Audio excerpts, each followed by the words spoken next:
Can you hear me all right? I got my earpiece. And wait in the bill. Yeah, try to get those BOLs, Gomez, those BOLs. And somebody else emailed me today earlier, same thing. They didn't pay them.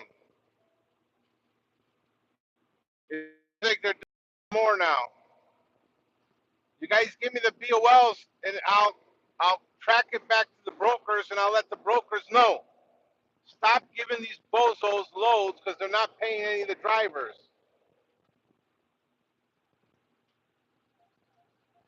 I couldn't even get a load today down here in this sweatshop. It's a damn sweatshop down in Mississippi. No, actually, I'm leaving Columbia, Mississippi.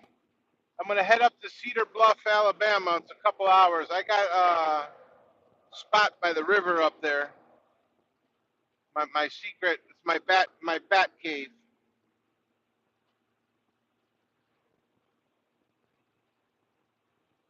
Yeah, no, I try to stay away from Georgia though, because it's been bad over there.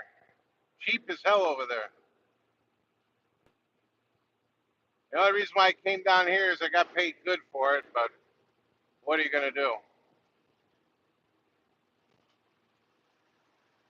Everything is better now. I've been home for a month now. Yeah, I'll be honest with you, Gomez. Unless you're hooked up and know some people, it's real rough right now.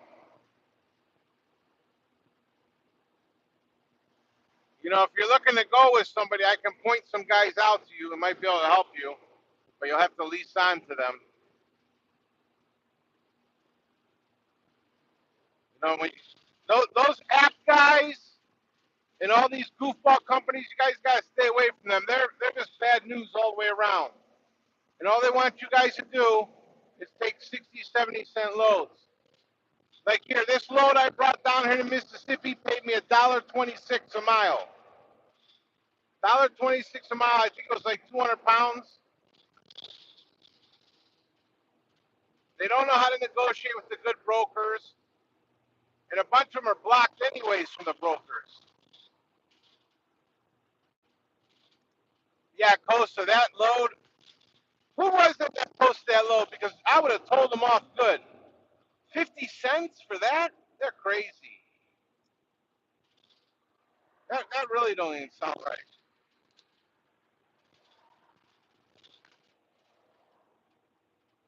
Sound like to me they were probably double brokering the load.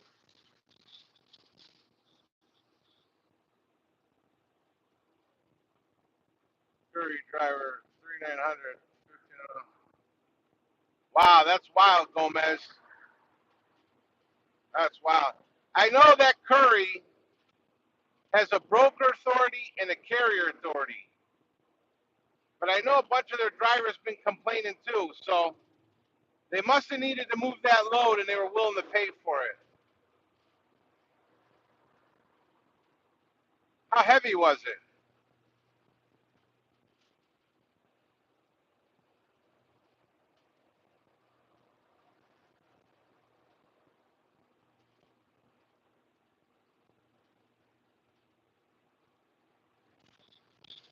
Who's this other guy?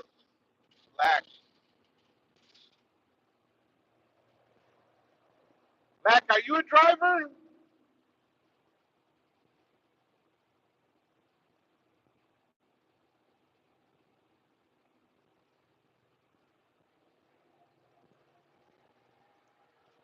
£3, 3,000 pounds. Yeah, Gomez. Sometimes they have small straight loads, and they see they can fit in vans, and that's what they do. It could have been a shipper that was paying for a small straight or a straight truck. They might have had some money on it. I'm still actually surprised they gave you that much.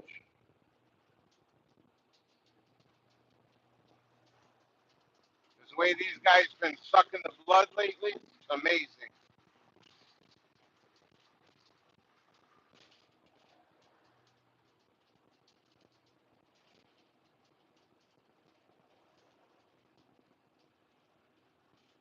Where are you guys all at now? What state?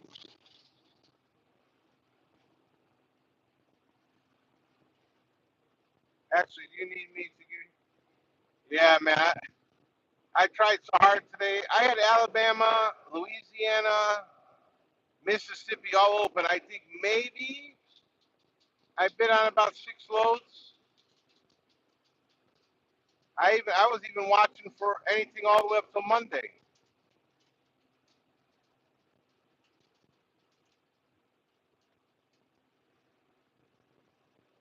Yeah, out of Texas, that's what they've been doing around 85. I was there last week, I think, and I got one out for $1, and then the next one I believe I got out because I ended up shooting back down. I went up and then I went back down. I think the other one I got for 90 cents. But I haven't been there in like a year and a half. And like I said, I get a good one and I go down. That's what happens. Like the one I originally took down to Texas, I want to say was 13. I think 1,300 total miles with deadhead. They paid me 1950, but that's like a very good broker I have. Oh, you're in New Jersey? You guys got to remember too, when July comes around, it's a little wishy-washy because usually car assembly lines are changing for the next year, so the auto freight gets not that the auto freight's been any better lately, but July gets a little funky too. So keep that in mind if you guys don't know.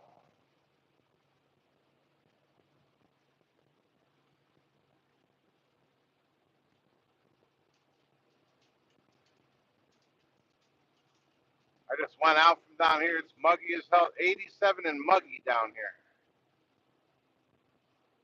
What are I'm carrying nothing. I'm carrying my dog and my snacks. I'm going up to my RV lots in Alabama. I'm probably going to stay there for the weekend. About 5 hours from here. I don't want to get burned again down here.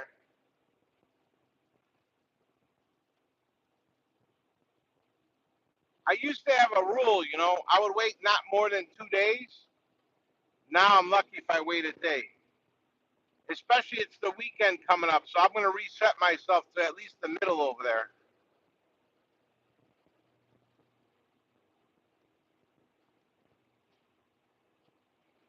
I'll get there late between 10 and 11 at night. I'll try to do a live from down there, show you guys around.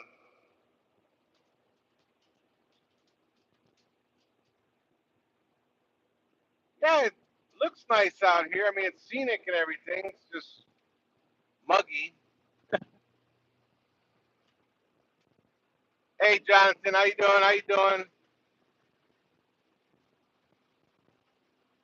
Don't worry, we're not talking about Jamaicans over here. We're trying to keep it relaxed over here. Leisure. Yeah, you like that comment, huh, Costa?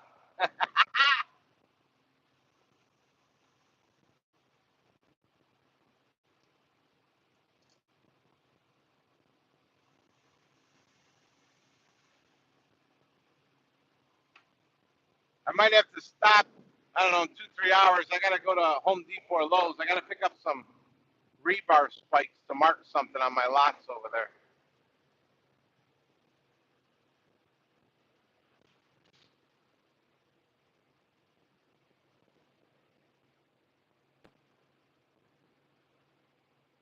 Uh-oh, trooper? Is this a trooper? Yeah, look at this sneaky trooper. Come get me, baby. Come get me.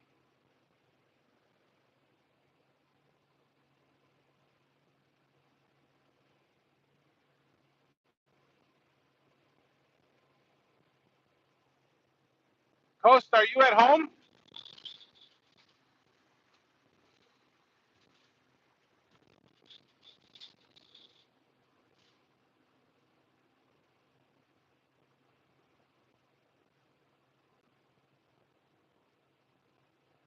No, Jonathan. I left Columbia, Mississippi a few minutes ago. I'm heading up to Cedar Bluff, Alabama. It's right across where I go, it's right across the border from Rome, Georgia. I have 2 RV lots over there. I'm just going to go hang out over there probably for the weekend.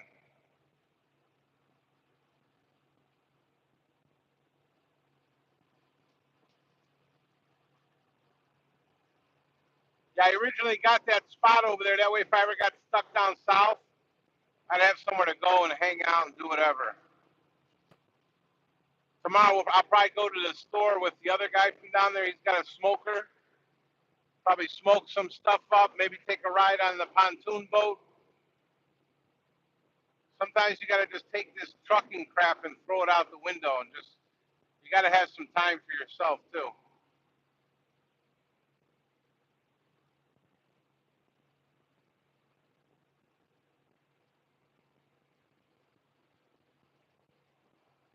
I'll see if I can post some pictures later.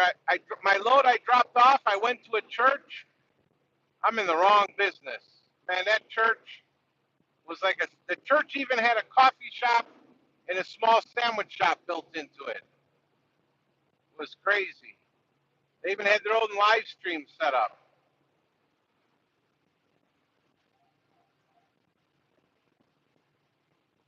Yeah, every week has been wishy-washy. I got another broker I don't really know earlier. He asked me, how am I doing?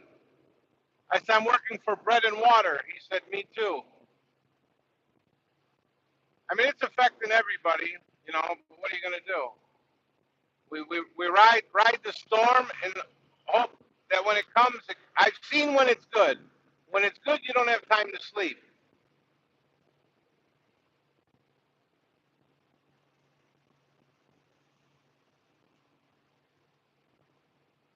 Jonathan, aren't you in a box truck or are you in a van?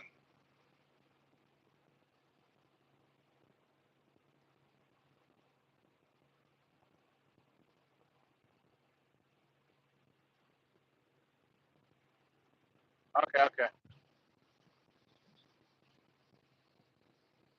What state are you out of?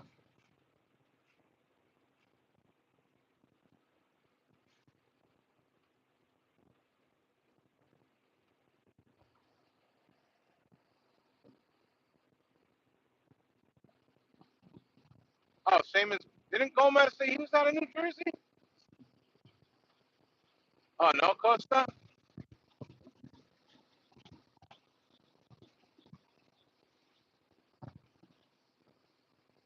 Man, that OTR Capital is a bunch of crooks. Stay away from them. That OTR Capital is owned by the one brother from NTG.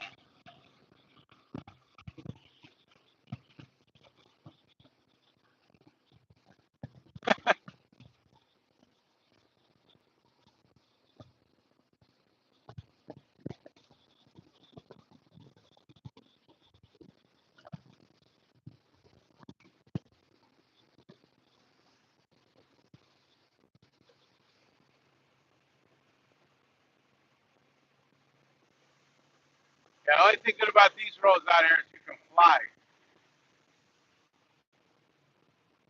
Waste some more diesel. Turn up that diesel.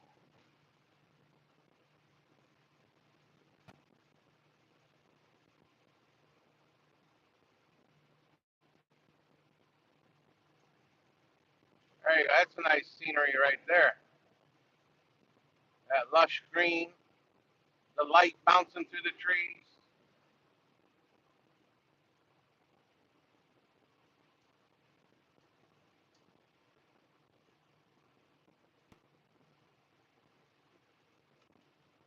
I wish they'd let us play music, but they won't let you play music.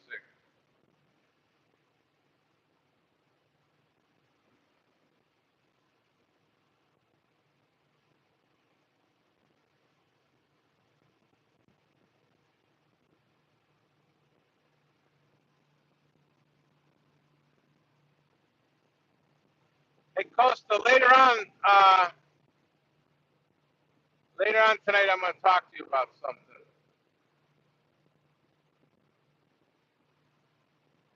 Only because you're Greek.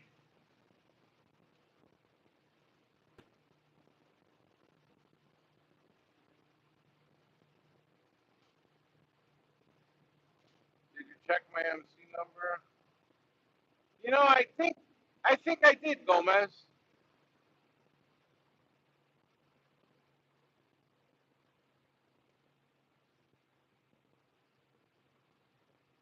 I think I did.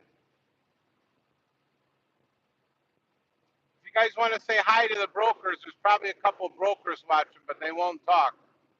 So if you got some complaints, just put them in the chat. Dear Mr. Broker, because they watch too. They're quiet though.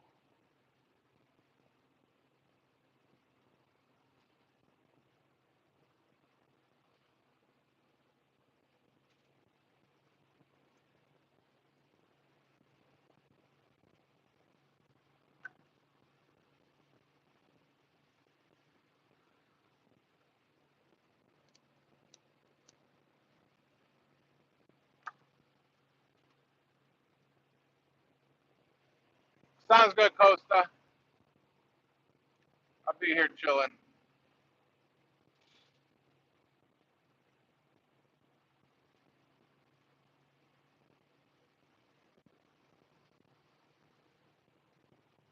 Chilling like a villain.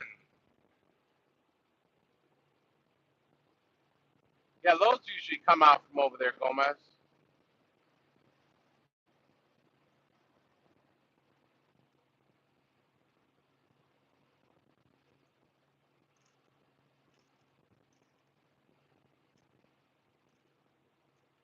Hey, Gomez, when you send me those DOLs, just try to match them back up with those,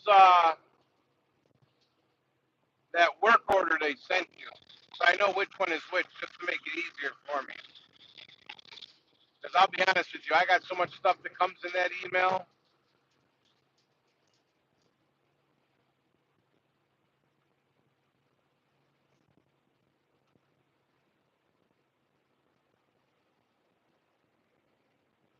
And Gomez, if you know any other drivers, man, you gotta talk to them. Tell them to stay away from A&E.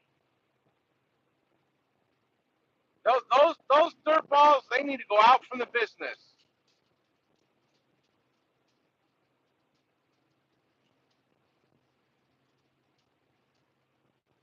I had ran into that one guy, I don't know, a couple months ago down in Florida. They owed him $4,300.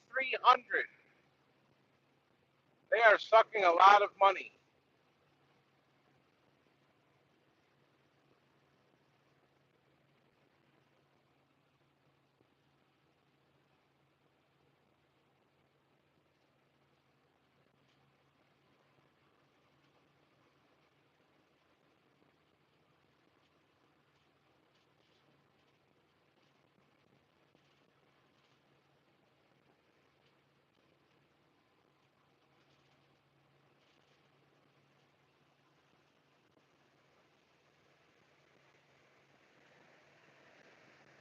There comes Mr. Peterbilt.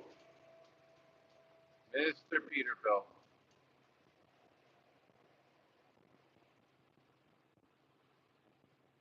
Actually, yeah, Gomez, I believe I did. I believe I did check it.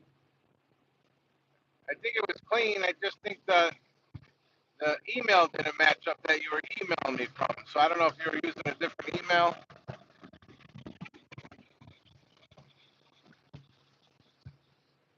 Ah, look who came in the room. If you guys have any questions, ask Alan too. He's been in the industry a long time. If you want to know how to be at the lows on time, ask him. He loves to be on time. He gets the shakes if he's not on time.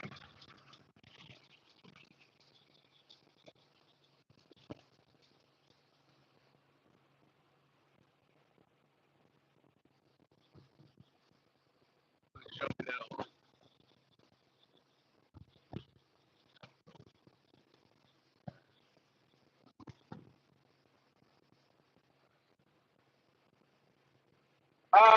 Yeah, I believe so, Gomez. If I remember right. Yeah. You were authorized. The only problem is though, I think you have a newer MC, so you might have a little bit of a hard time with some of the brokers. Like me and Alan, I think ours are around 5, 6 years old. You know, and even for us, it can be a little bit of a bear.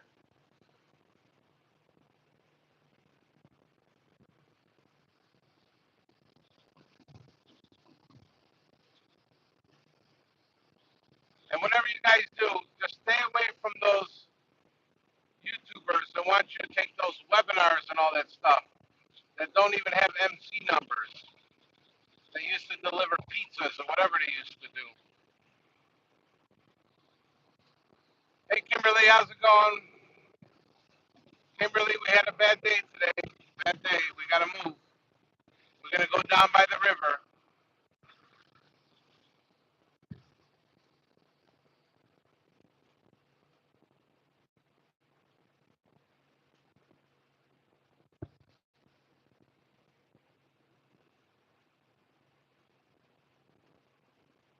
Gomez, maybe you reach out to Apex there. Maybe Apex can help you out. I don't know if he's looking for anybody else. Maybe to let your authority age. I don't know. It's up to him. Yeah, that's where I'm going, Kimberly. There's only one guy and his wife down there, I believe, right now. I won't get there till like between 10 and 11 tonight, so it'll be pitch black. But I'm going to stop off and get some rebar to mark where I need to put my posts. I haven't been doing anything. I got to start getting some stuff done.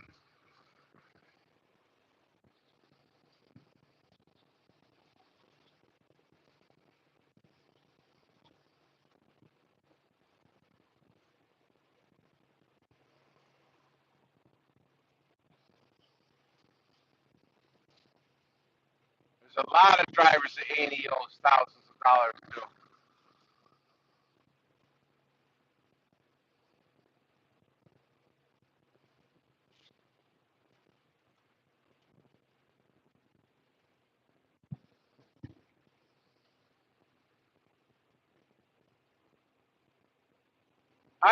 Kimberly, I've been so relaxed, I don't even know how to do any more relaxing with these kind of loads.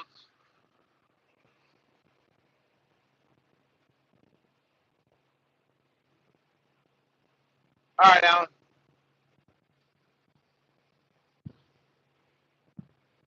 Okay, Gomez. Okay, I see that.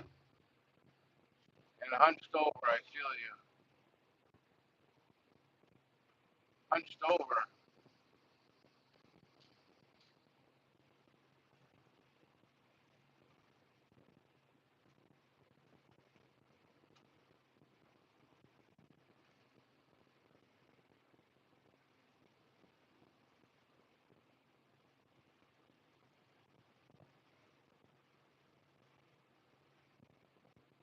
Guys, don't forget to hit that thumbs up.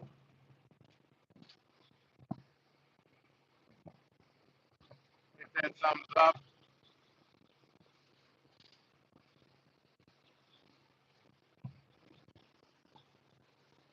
Appreciate it, appreciate it.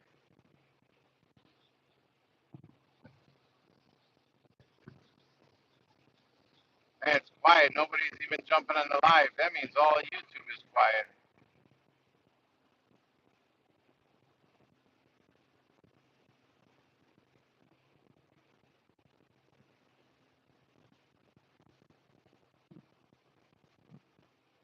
Two. I hit two nickel. That's it.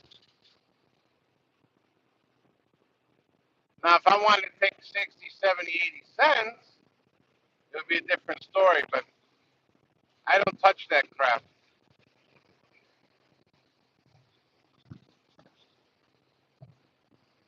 You know what happens when you continuously run those cheap loads? One day you bite the bullet. You wear yourself out, you wear your vehicle out. Yeah, that's why it's good, Nickel, to talk. You know, if you talk to a lot of people, you don't feel like you're the only one. Like, am I doing something wrong or what can I change? Because trust me, it's all, you know, you're going to hear guys that say, oh, I did 4,000, I did 5,000. Yeah, they probably drove 7,000 miles for 60 cents and had two or 3,000 in fuel. I remember one guy did that one week. I think he did a little over 6,000. and I think he had like 1700 in fuel, and then he had to sleep for 2 days.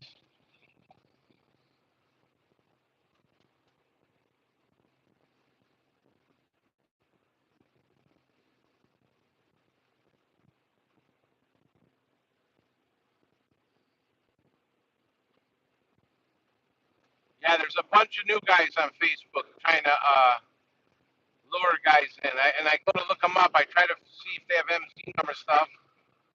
Actually, I caught someone else the other day before I left that's connected to another clown. I got to do their video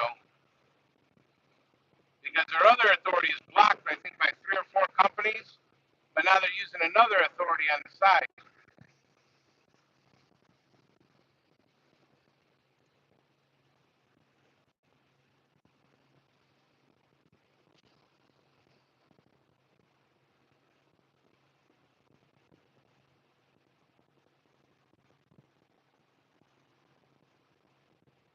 Yeah, the top 3, stay away from those dispatchers, especially those ones from overseas that don't even have no MC or DOT. They just want to use your authority. You know, I see guys are sending their social security numbers, their tax ID numbers, all their trucking stuff to God knows who overseas. They can cause you a lot of damage by having all that information.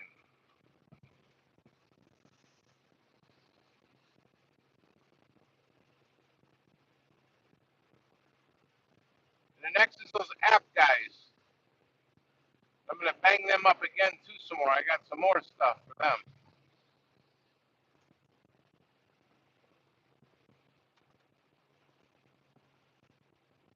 C5 Expedite, I don't know too much. I see them post. You know, they got carrier authority and broker authority. I think it's a father and son, but usually I've never done a load for them. I think they're cheap.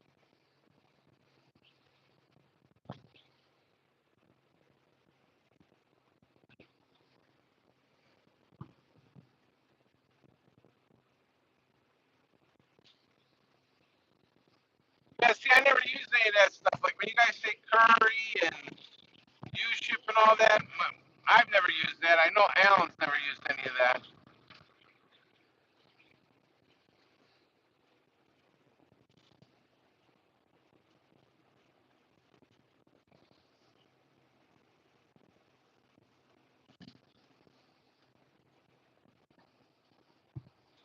I think, to be honest with you, some of these dirty carriers and goofball brokers are posting loads on that stuff because they know they can get some drivers and do it cheap.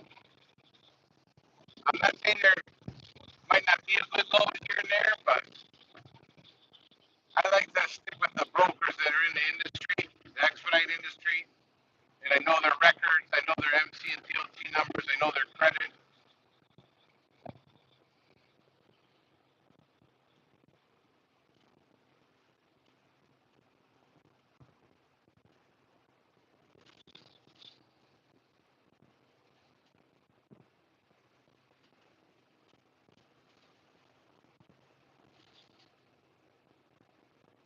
Just put the toe behind the glider.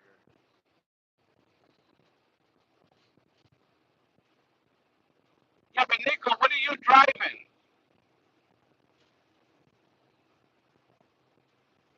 Most of these guys are van guys.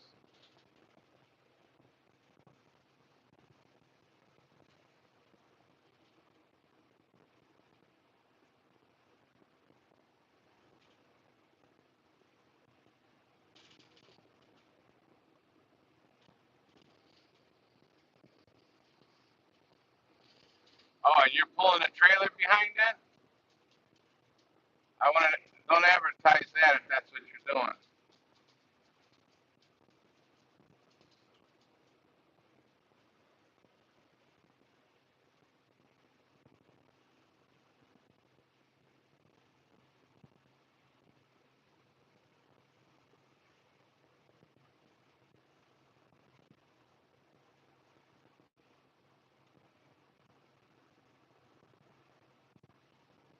Yeah, most of the expedite brokers, when they book the van, they want it dedicated and they want it all in that one van.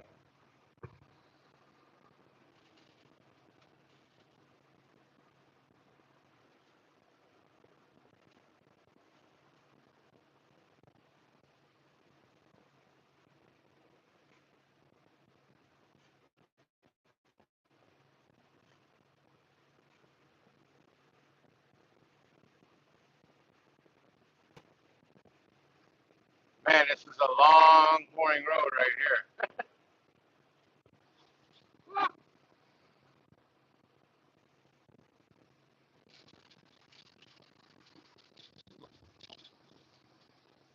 Yeah, that's okay then. I would just make sure, I don't know if you have it though, just make sure that tow behind it, that trailer is covered under insurance, Nicole.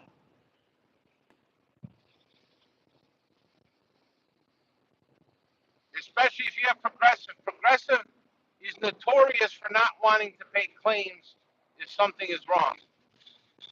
Trust me, years ago it happened to me. Somebody hit me and took off. I didn't get the license plate. I only had liability on that vehicle. And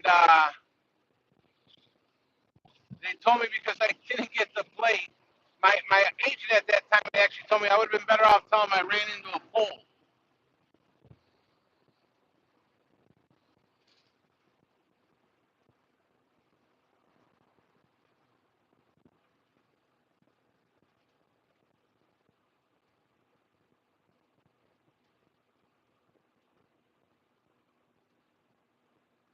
Okay.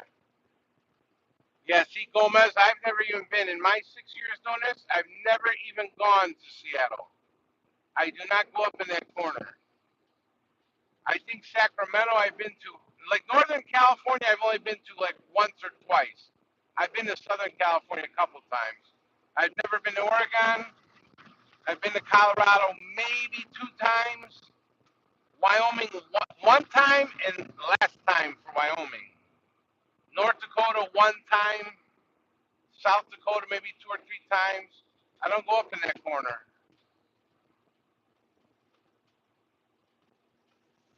New York City, I don't go in there. I've never been to Maine. I will go one day just to see it. Delaware, same.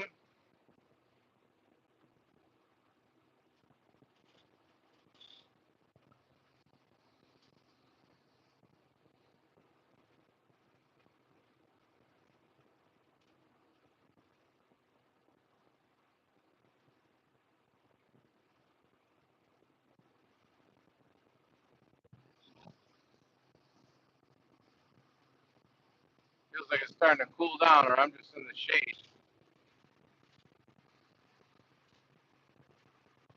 Audio sounds good because actually I'm using the Blue Parrot.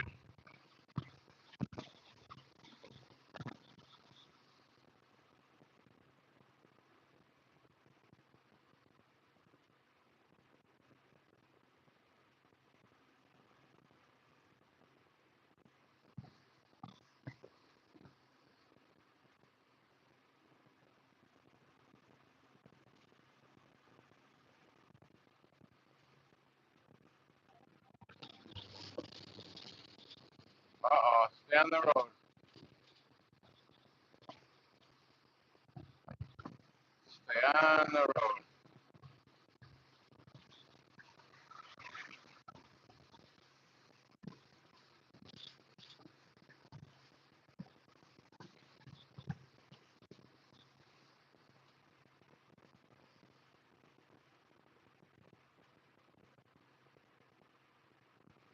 Thank you, thank you, thank you, thank you. Hit those hearts.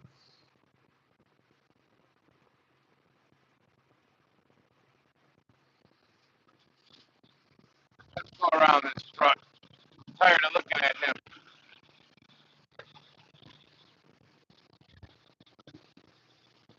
Get up and down.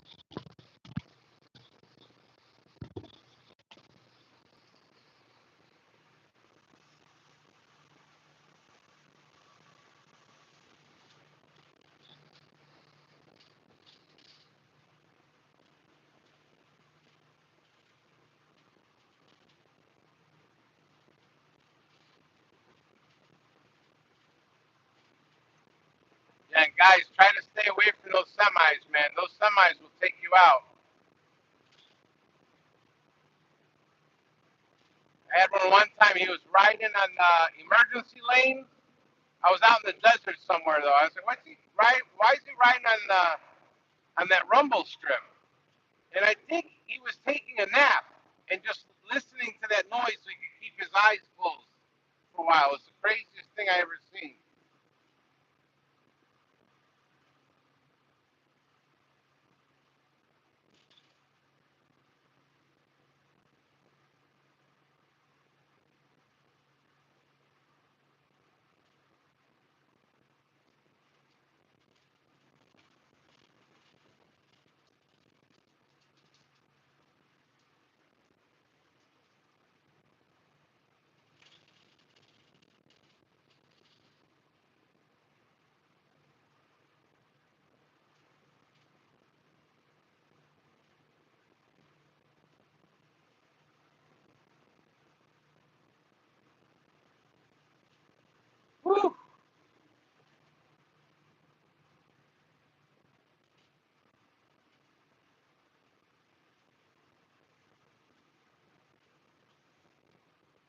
Somebody's calling me.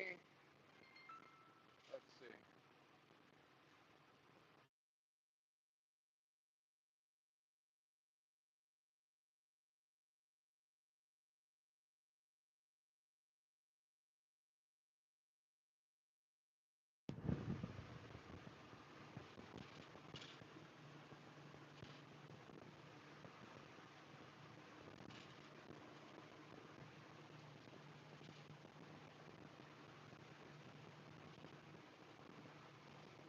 Do you think war would be good for transportation industry?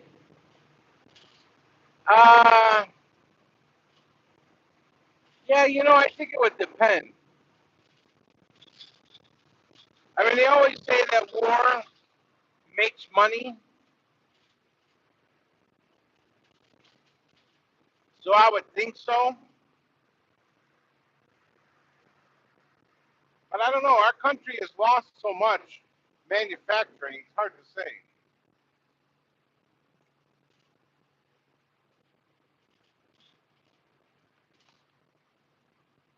I'm starting to think that's their plan to start a World War III. Because a lot of other countries are in really bad shape.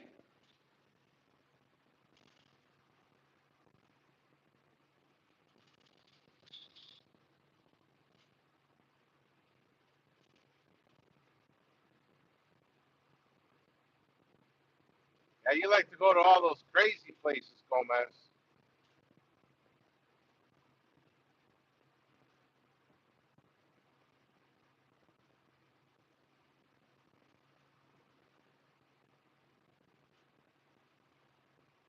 How many miles you got on your van, Gomez?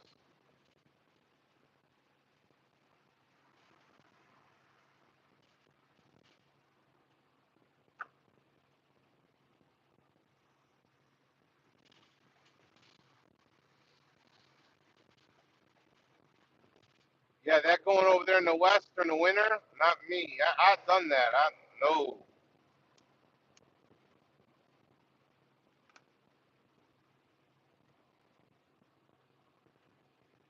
I only cross the southern border when I go to see the senoritas. That's it. But other than that, no, I don't cross the border.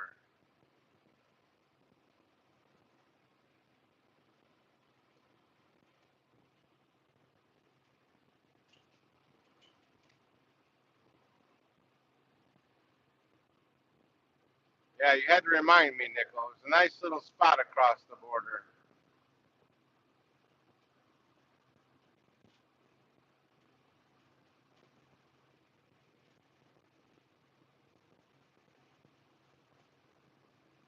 I've crossed over there by El Paso. My friend went one time. He crossed over by Laredo. I guess the Laredo is better.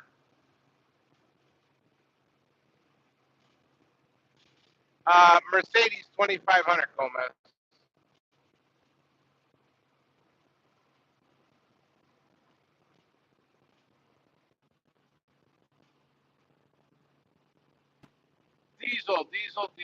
Diesel, and it's deleted. No depth system.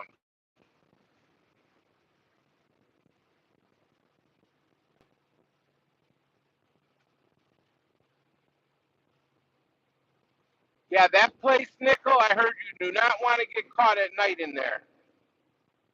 I heard from other guys that've been there. They said at nighttime, you can get caught up in some bad stuff. That club, I know what you're talking about.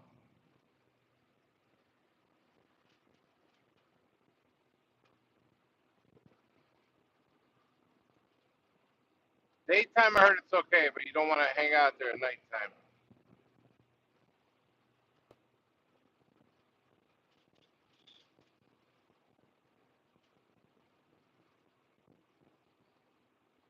It's been a while since I went, Nickel, but usually if you're over there in El Paso or Laredo, if you got a CB, the guy will get on the CB when he's coming around and he charges you like $25.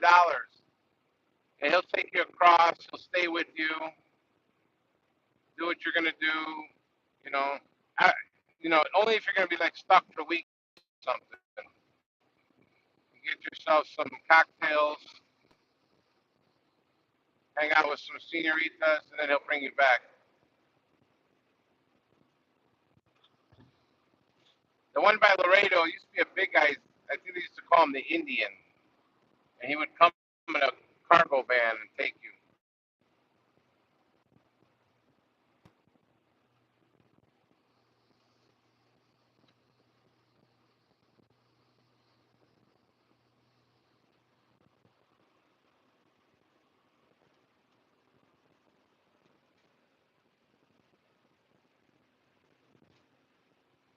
I'll be honest with you. If I see a Dairy Queen, I think I got to stop and get myself a Blizzard,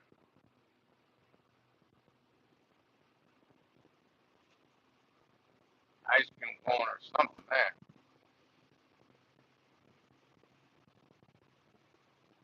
I'd be afraid of waking up in a bathtub. Yeah, I know. As long as you go with somebody that knows over there, you'll be all right. And those clubs over there, they won't bother you because those clubs are owned by somebody, you know. So that somebody doesn't want nobody messing with their customers.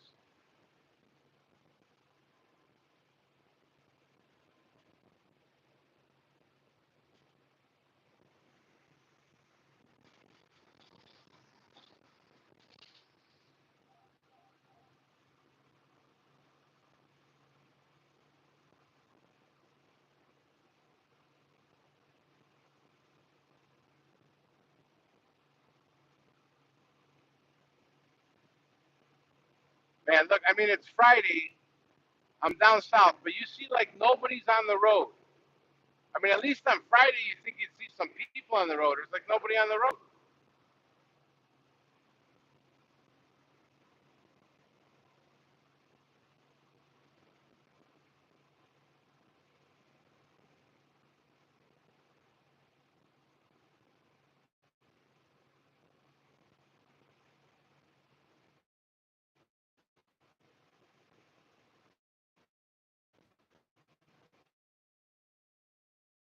59 heading, well, it actually is going to turn into 20 heading towards.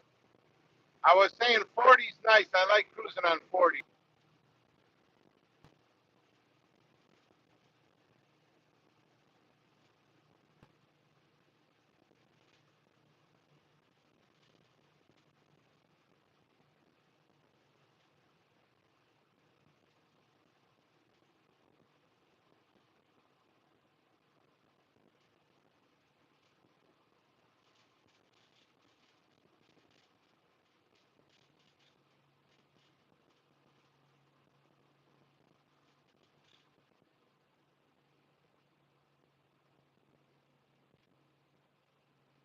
Got some trees down here.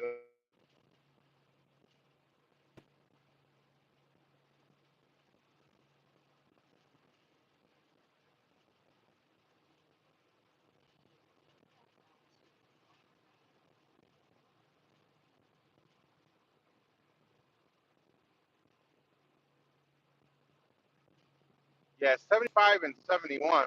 I'm from Ohio, so I don't know what part where you were at on 75, but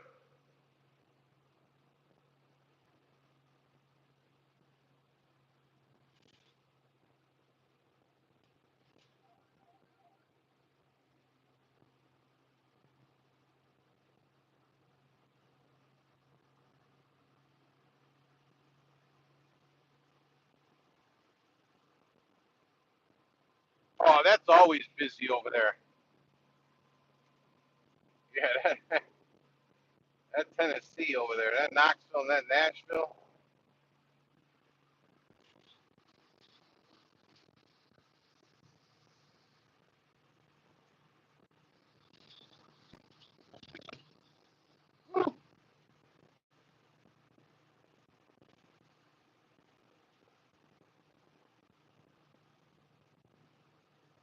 Yeah, I'm always over there. Tennessee is great when the auto industry is kicking.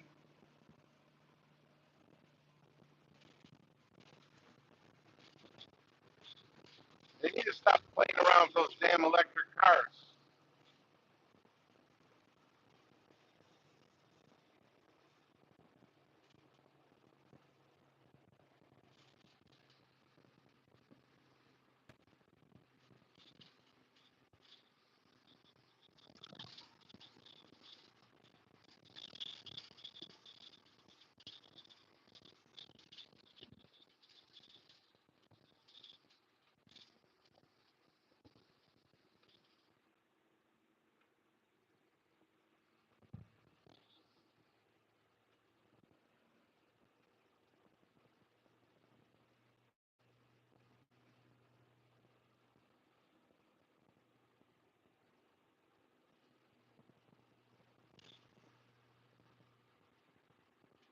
There was a Tesla semi.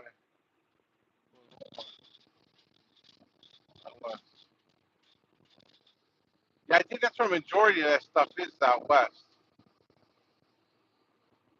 I don't see like up by Ohio by us and stuff. I don't see. You see a few. We don't see all these Teslas and stuff. I got a friend. He's got a actually two I know. Well, what's his name has a Tesla over in Chicago. But then I have another friend that lives in Nevada, and he just got one, and he's always talking about it can do this and it can do that, and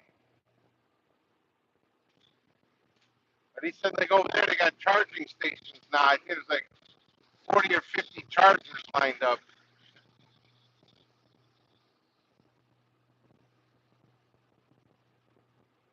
Yeah, it's been dry, Mark. Everybody's depressed. No good freight. No good freight. We gotta start doing shows and mentorships and how to be like McDonald's managers, Walmart supervisors, you know, Starbucks baristas,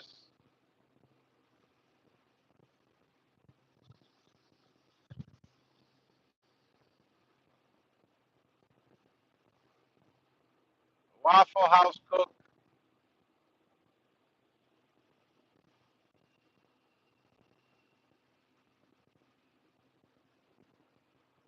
Mark has got a Tesla there, nickel.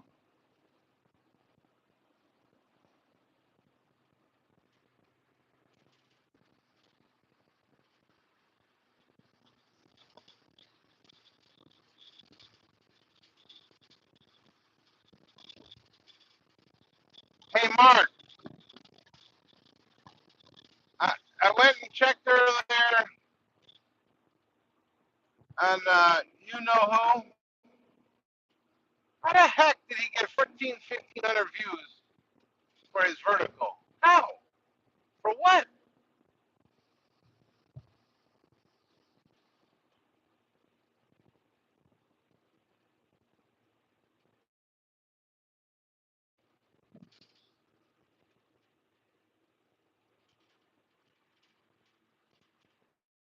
Yeah. Are you doing a live tonight, Mark, or no? Are you done for the day?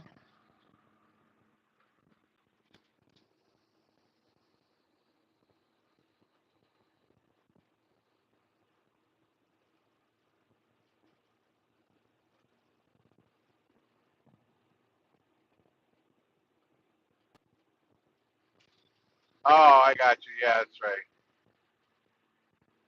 Yeah, because they could just click in and click out.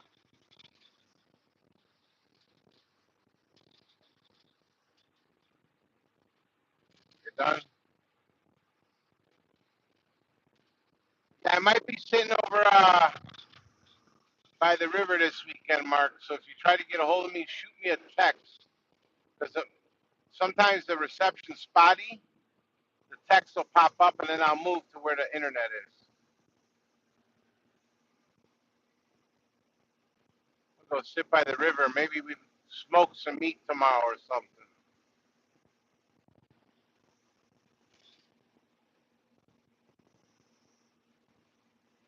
Man, it's quiet down here. Like even the Red Lobster that's going to go through bankruptcy, barely any cars.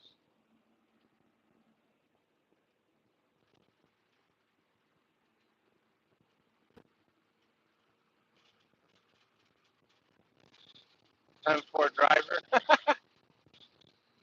Uh, shit. You know, maybe I'll just go on the river this weekend and do some noodling.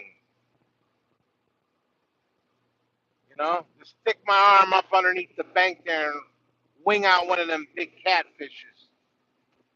You know, there's that one girl, I think she's from Alabama, that little hot mama. She goes noodling, got a ton of subscribers. That's what I gotta do, start doing some noodling.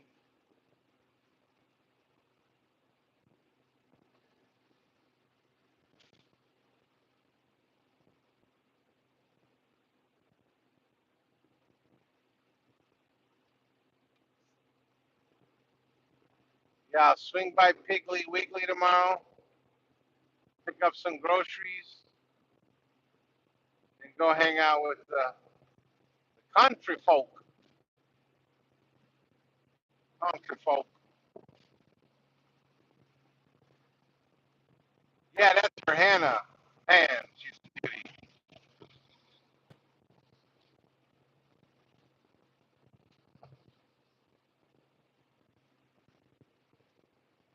Mark don't know about her. Is that the name of her channel though, Hannah Barron, or is it Hannah something else?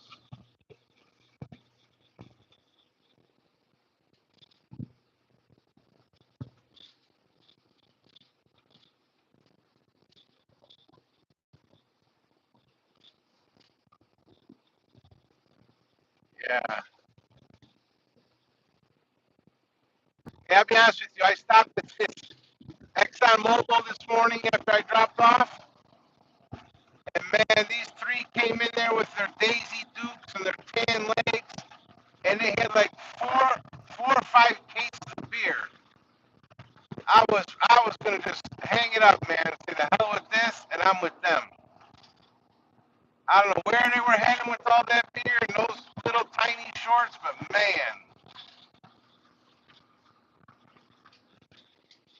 up north, they're built like tanks up there. Down here, that sun keeps me, nice and skinny. Mark, I think, likes those juicy ones up north. You know,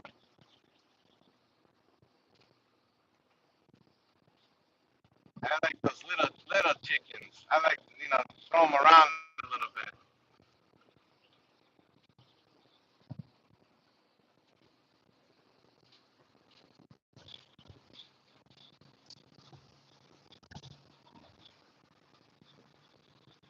Let me get past that here.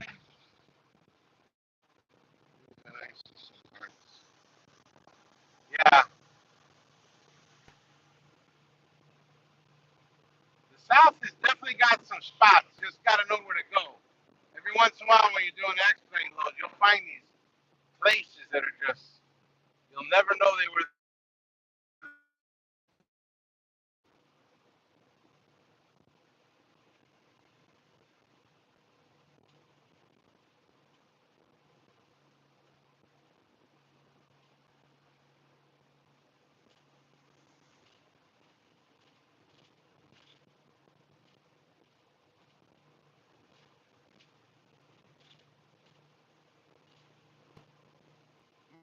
Don't forget that thumbs up. You're slacking. Slacking, Mark.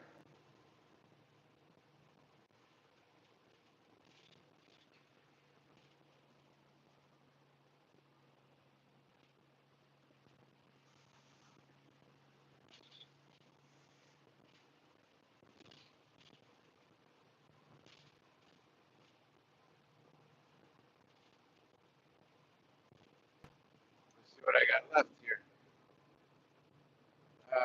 3.5 hours.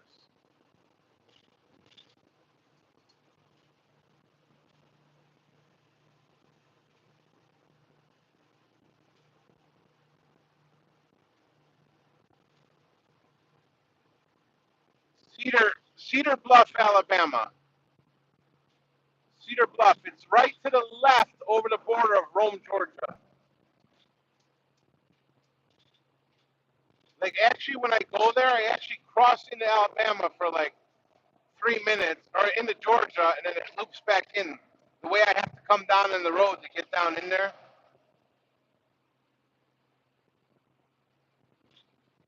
There's a big lake by me. It's real popular with all the people. It's called Weiss Lake. And the river I'm on that connects to it and connects, I think there's like three rivers that actually join. It's called the Coosa River. Coosa. I forget what the other rivers are. So there's everything. There's striper, bass, big crappies. Those crappies are big, man. They're like dinner plates. A lot of catfish. I think there's some gar in there.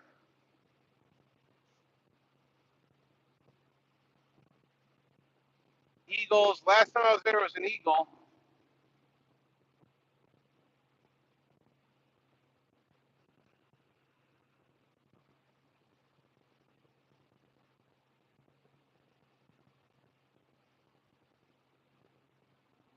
You know, Mark, you don't know about that country life. You know, he's a city boy.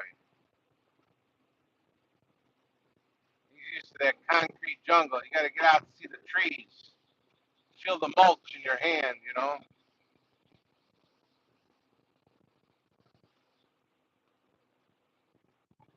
Take a dip in the river that the fish swim through, you know.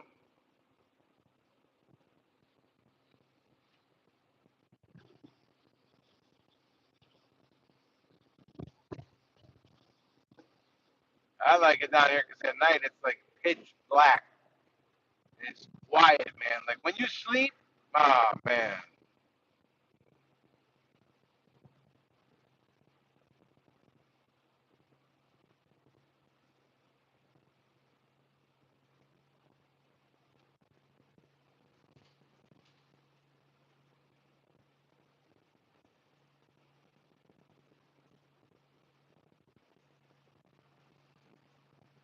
You know, I haven't seen too many of these Amazon trailers now that I think about it.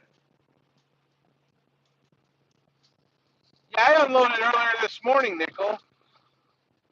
I couldn't get anything, but you know, I had a feeling because I was way down in the bottom of, you know, Mississippi, so I was prepared for it.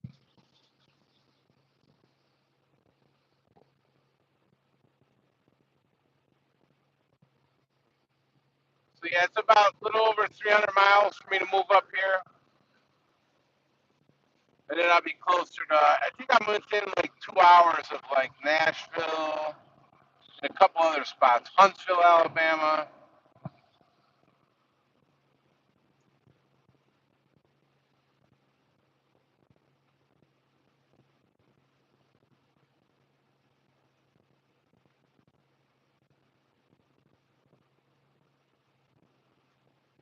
Yeah, I'm gonna go up here tomorrow. We'll be eating, chilling,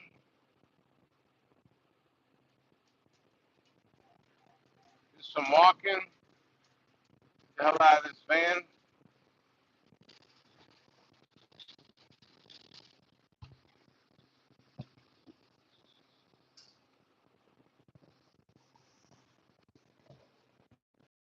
Oh, man, what do you need? You need water? Can't reach it.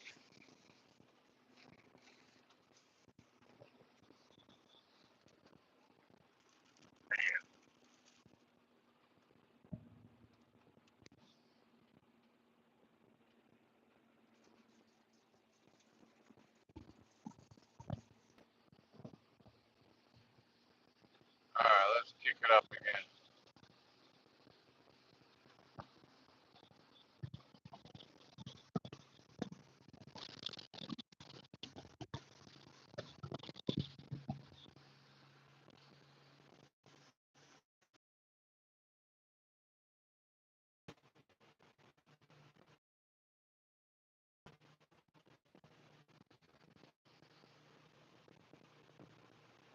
Man, I rarely see any police ever down in here.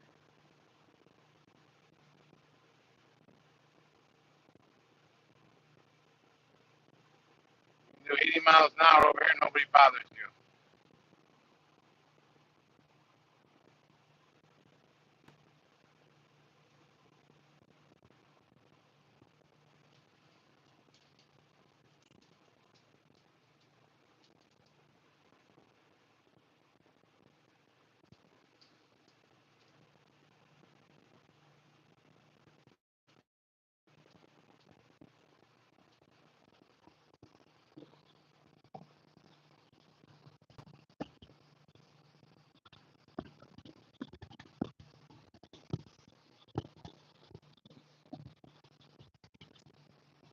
I was speaking was on the border of Georgia, Alabama.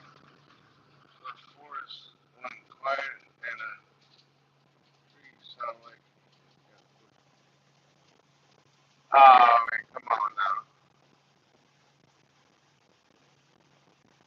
Oh, now. I'll be honest with you, Nick. I think there's possible maybe something, like that. Maybe in the woods somewhere. Maybe. I mean, there is some deep, thick woods.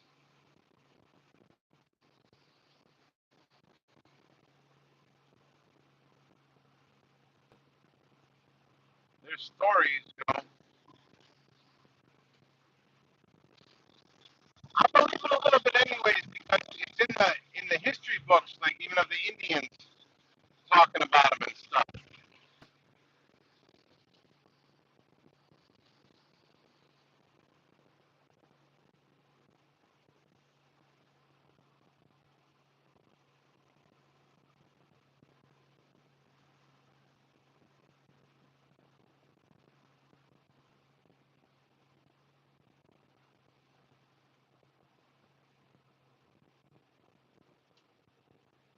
But I don't know if I'd be walking through the forest in the middle of the night, man. They got those cats and stuff. Those, what are they, cougars or mountain lions? What are panthers? They will jump on you. They're hungry enough, they're going to get you. And the thing about those things is they go right for your neck.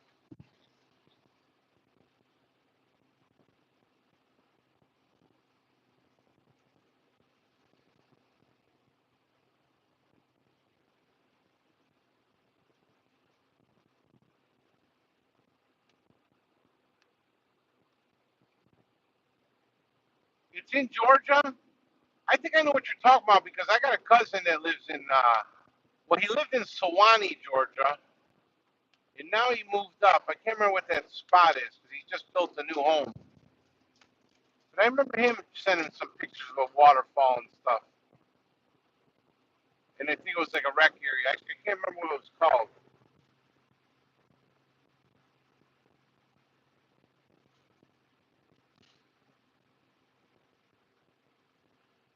You know the name of the trail?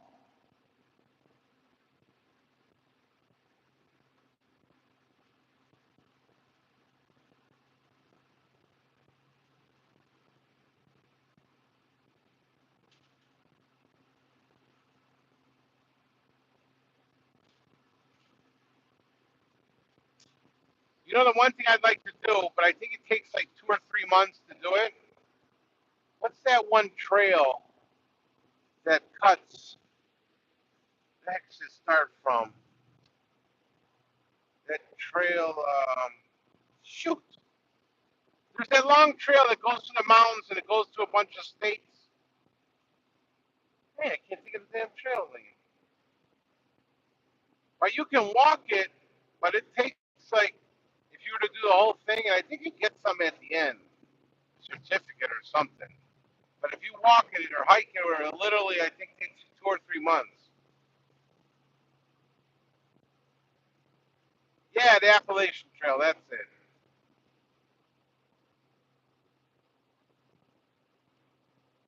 Like if I had the time to do it and I had like two solid people that would do it and not quit, I think I would do it just to say I did it. They got a couple people on YouTube that talk about doing it. They said there's some strange people out on that trail though.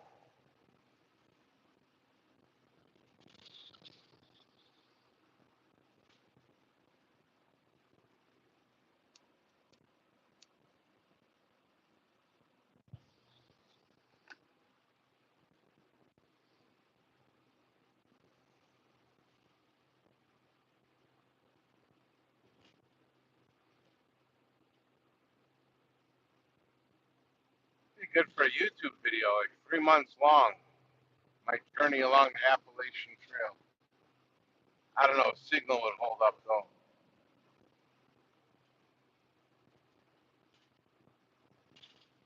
Yeah, there's a lot of stories of people coming up missing.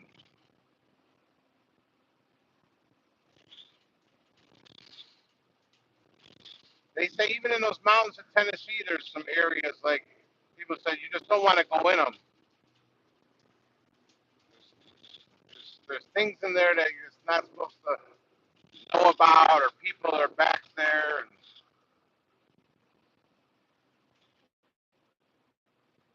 a lot of places, even West Virginia, man.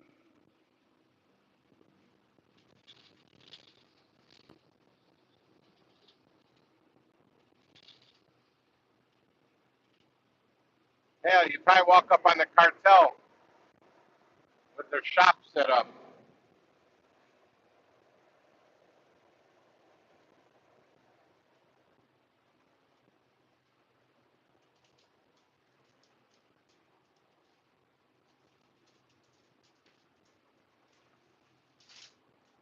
Lucky, lay down over there.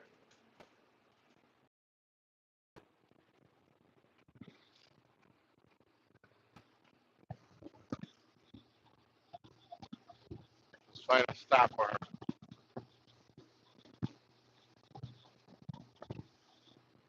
Let's see if there's a truck stop. I don't think so, though. Let's see.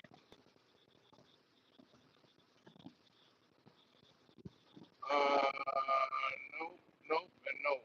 So we'll just see what's coming up.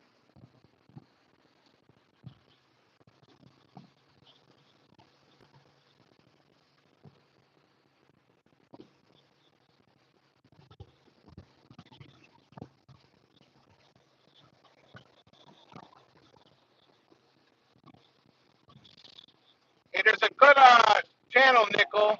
He's kind of like, I don't know, fiction, non-fiction. It's kind of a mix. But the guy does storytelling about stuff like that. It's called Donovan Dread.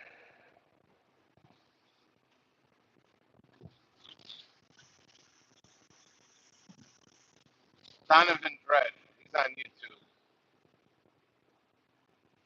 He'll talk about all that stuff. Sasquatch, Mothman, all kinds of crazy stuff.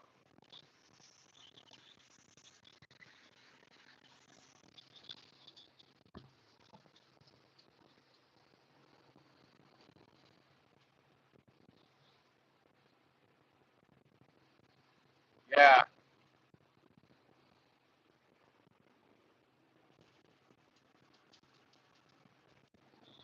I haven't watched him in a while.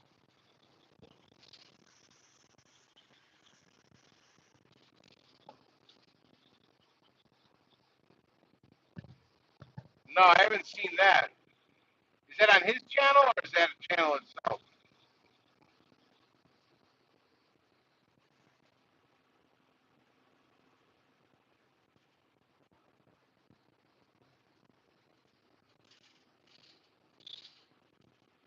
That's what's called Missing 411. I'll have to check that out. That's the thing about YouTube. It's so big. You know, there's so much stuff on there.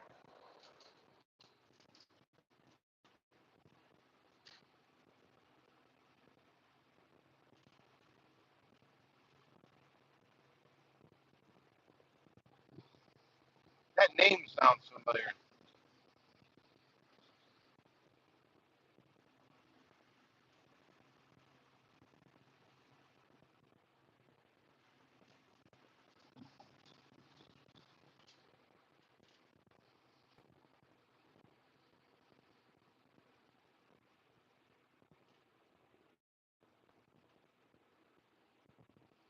All right. You know, there was a story I was following not too long ago about a trucker. I want to say maybe it was Oklahoma. Like he was missing and his truck was just sitting. I think the truckers have been coming missing. And someone said the theory on that is these cartel guys are getting them.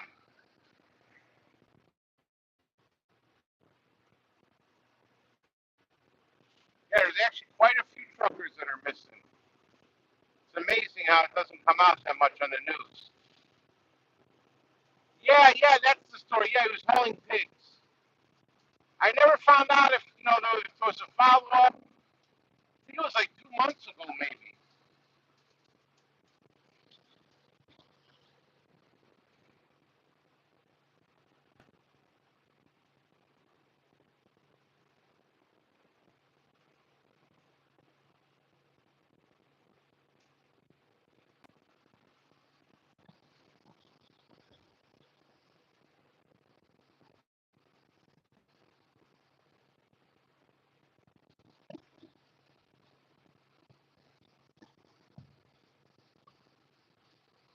Truck parked in the middle.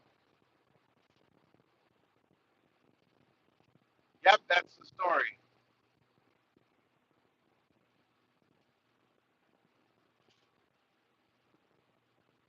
That's the first time when I started hearing about that there was a couple truckers missing.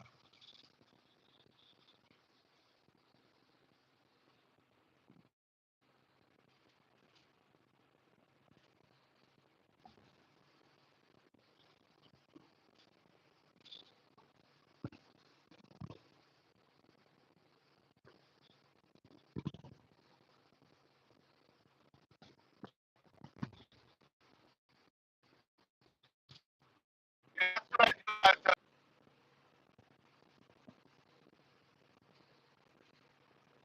Come on, exit.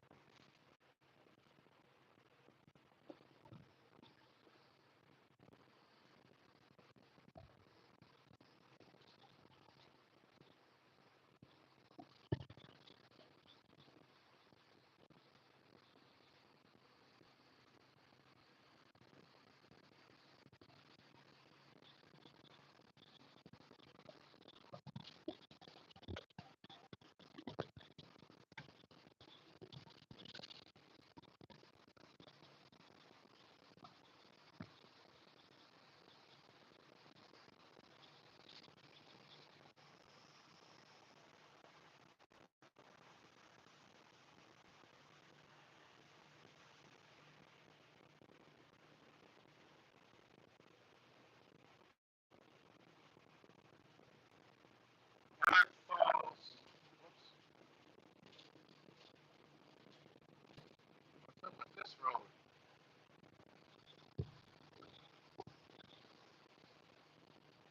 Give me 1 second. They got like a dip in the road over here.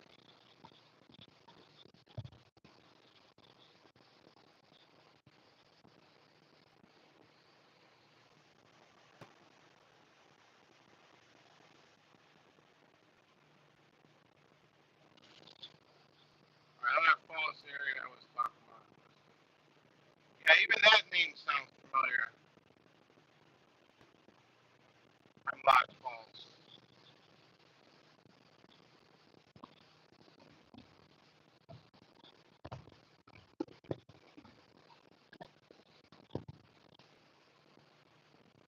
Yeah, I have to look that up.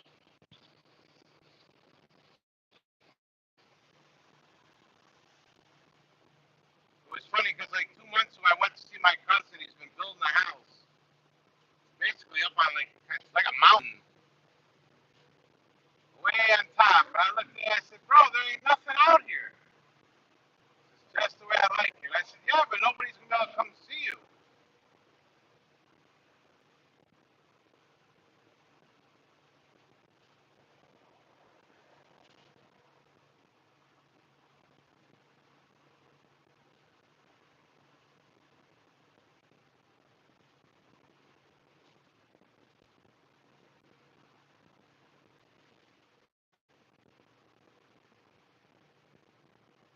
Man, I need an exit. Where's the exit? There's nothing out here.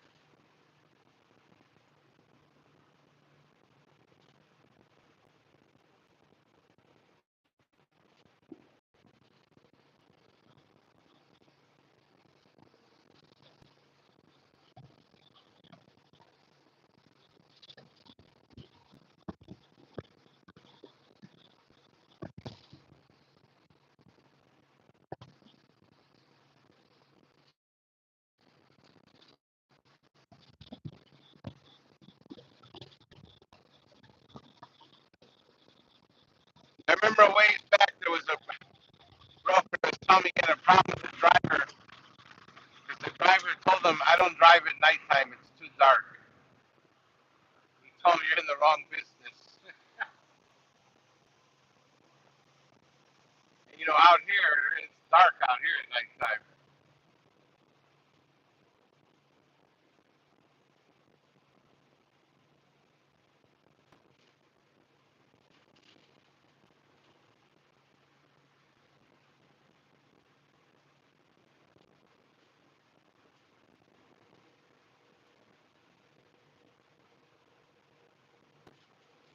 Oh, I see a sign.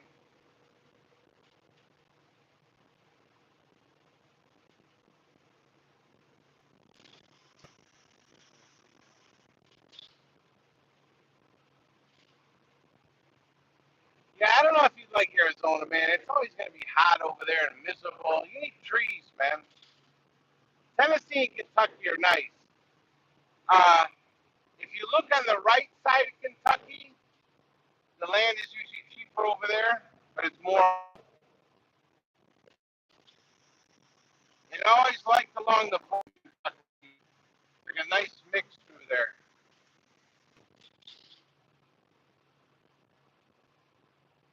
But even if you look in Alabama, the top of Alabama, it's all growing. Like my two lots I bought, I paid 9,000 a piece for them. They cleared out another area. They're selling them for about 15,000 a piece now. I had one guy that wanted to buy one of mine, and I told him no because I wanted to keep them together. And he was offering me about 13,000 for the one. But you know, I got it for whenever I want to go there. My tax on it, I mean, they're only two RV lots. They're like 50 by 100 each one of them. But so I got a nice little square, and it's got water, it's got electric. I just had the pole put in. I got to get the pole connected, and my tax on it's like $160 a year.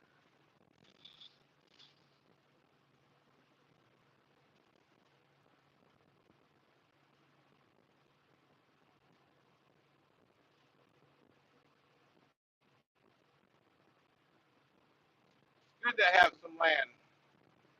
Good to have some land you can go to and nobody bother you. And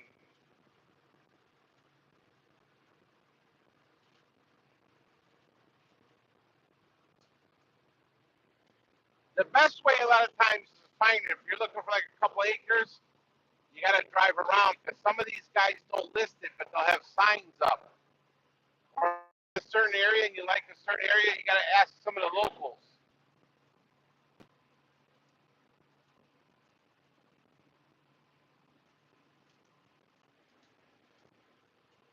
Lucky, what are you doing back there?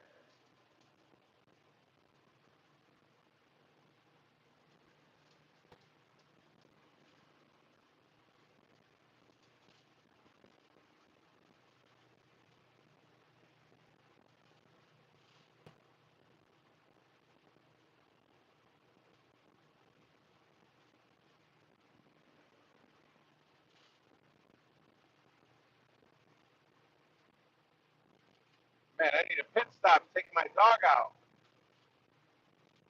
No damn exits.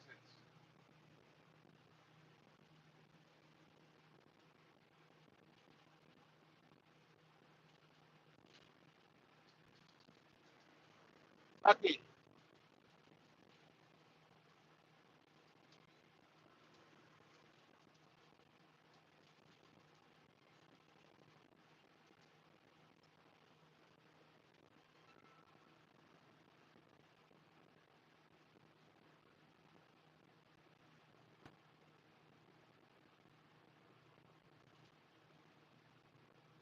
I'm live streaming.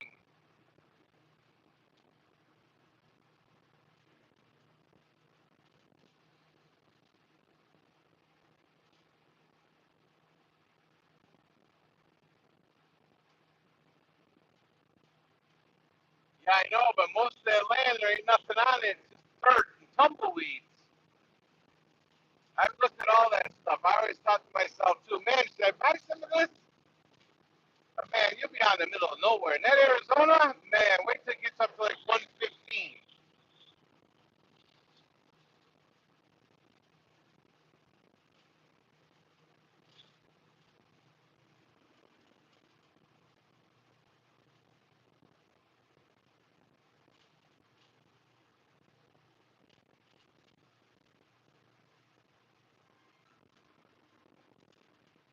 Shoot, here's my cousin now.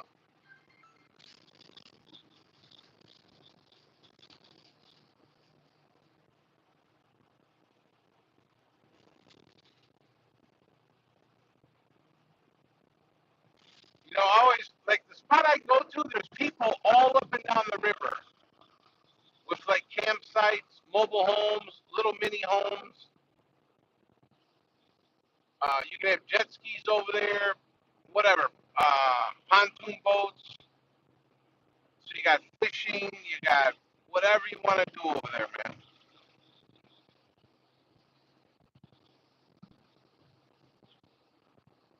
So it's kind of secluded, but you still have some people around, you know.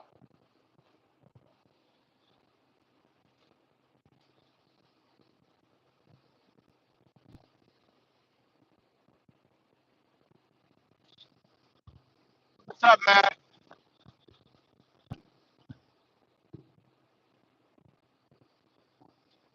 We're chilling right now, Matt. Yeah, in this river where I'm at, though, you can't put anything like that because the river goes up and down.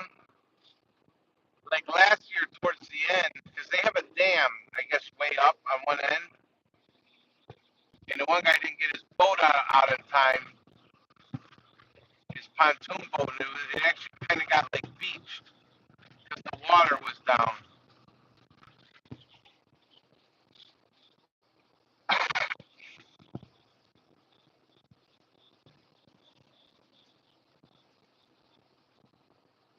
And like me, because I'm right, like I'm literally like one space back from the river.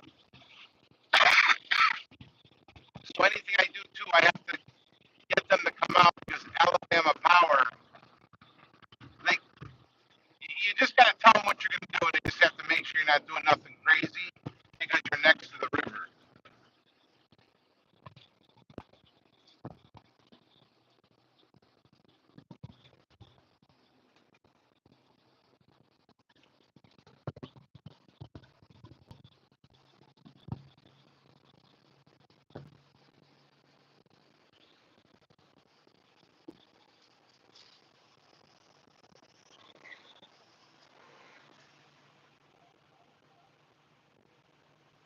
I think my dog is gonna go out, and there's no freaking exit.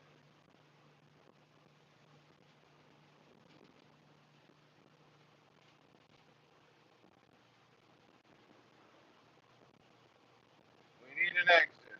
Come on, exit.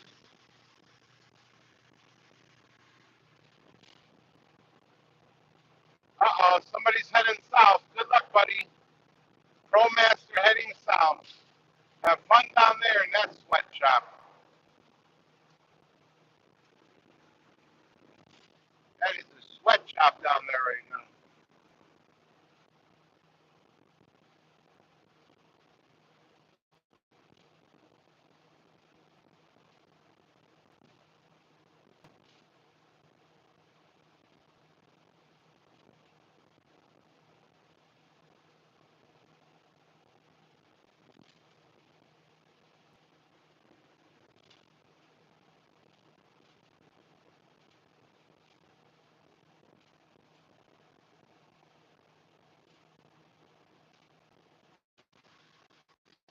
Even my spot, Nickel, I got to get them to come out because if it put, like you can put a camper or something, but if the river were to raise, you're screwed.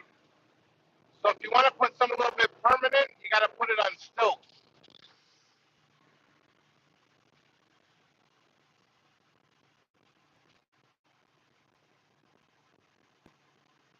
If I like Beyonce, it's not like she's ever on my mind.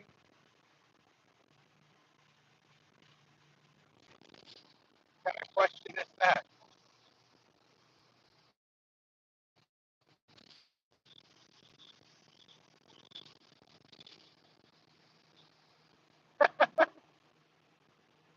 I think Nickel likes Beyonce.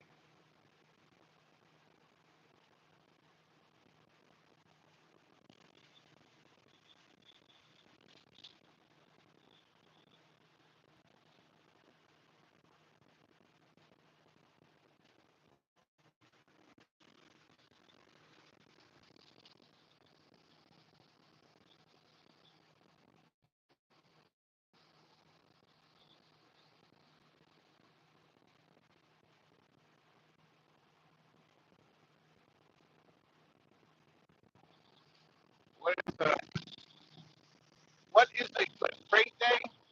A good freight day is when you get a good load for a good price. With this president we have and all these other idiots, I don't know.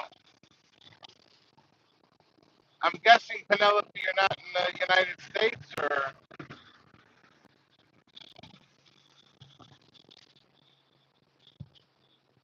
oh heck no, 64 cents. 64 cents. I will stay home, and I don't know. I'll just stay home and watch TV. 64 cents. I don't even get out of my bed.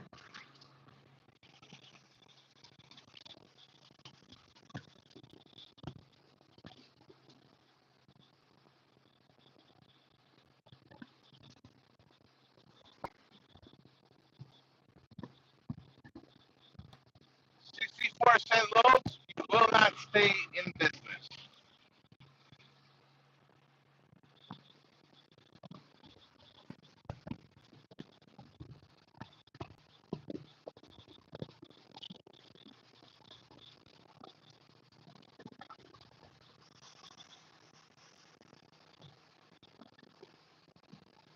Yeah.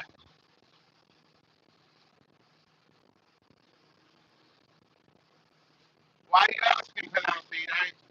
We're trying to like. We have a van. We can try to help you. We can try to give you some pointers. But no, 64 cents is not going to work. Guys will try to convince you that it works, but it doesn't work.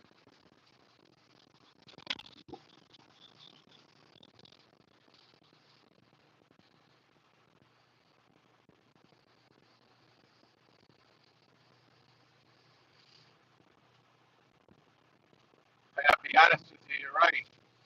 Yeah. And at least at Bucky's, they got that beef jerky. You know, it's like $30 a pound.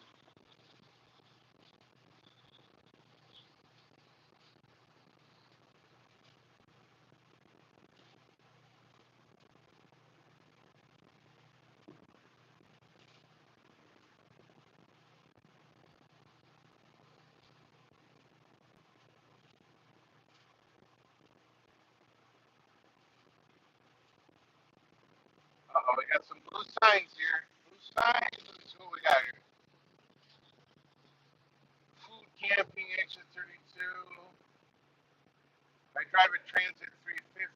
I was joking. Oh, okay. You know, Penelope, it's not just the brokers, though. I mean, there's a lot of good brokers, but there's a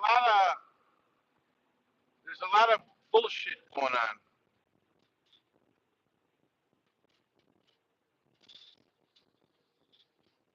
You know, and somehow you got to look at it too. Like some brokers will have a low. Let's say you put $1.20, and the other guy put 60 cents. Well, brokers like, well, 60 cents different. Do I take the family out to dinner, or because I like this driver, I give him a good rate? You know, I'm gonna get some diesel real quick here. Let me see here.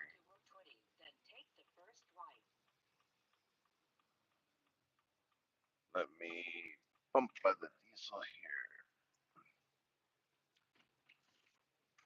Give me a few minutes. I'm gonna pump some diesel and walk my dog next to the place over here. Let me get this going. Put the diesel. Wow, 383. I thought it was cheap down here.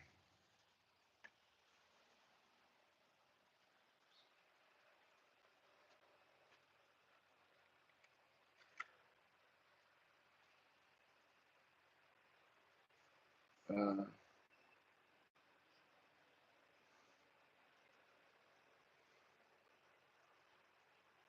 Come on.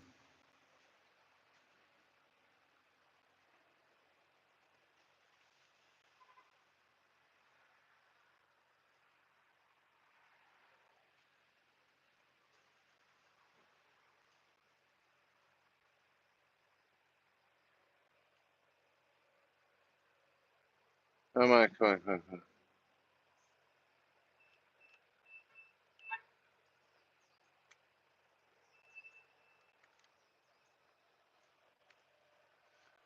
on. No,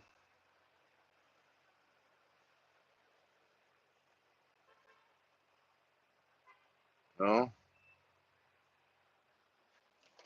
Okay, let's see. Let's see what I got. Have you tried? You should. Okay, you guys are talking. Okay, give me a few minutes here. Let me see if I got a discount over here. I don't know if you guys use Upside. Let me see here. Come on, come.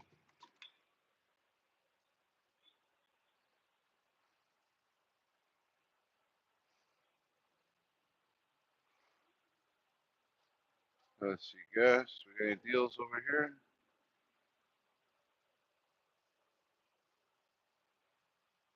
Oh shoot,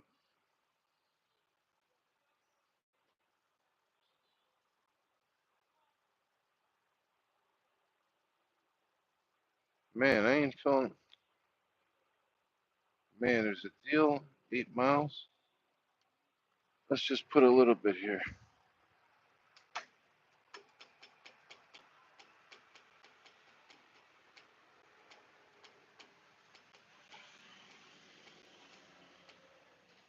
Look, it's 383 to diesel over here, and another 8 miles. I don't know if that's in front of me or back of me though.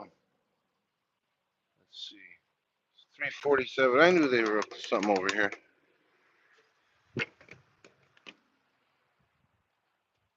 Okay, let me take this critter out. Come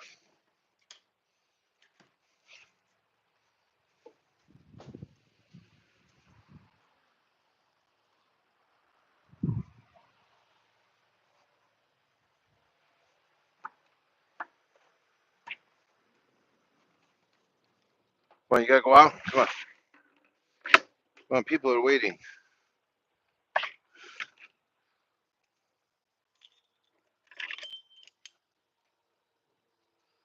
Come on. Put this on. Okay, come on. Oh, shoot.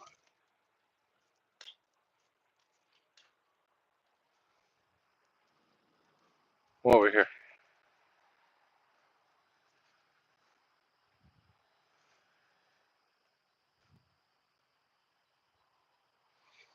Right here. Do your business over here.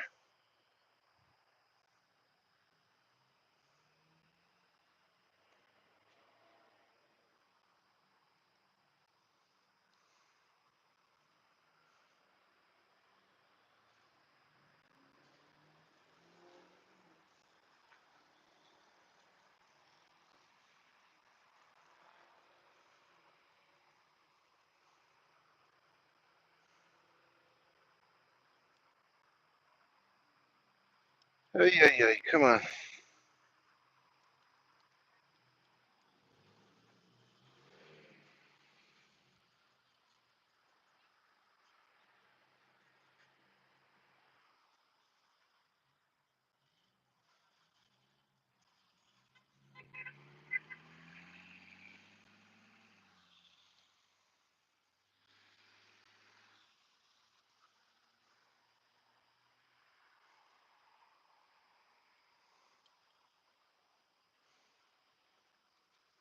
Come on, you done?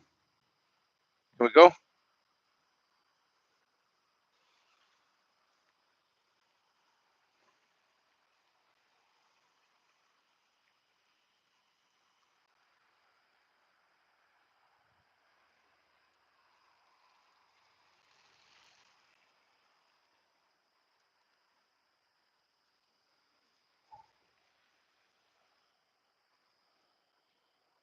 You done? Can we go?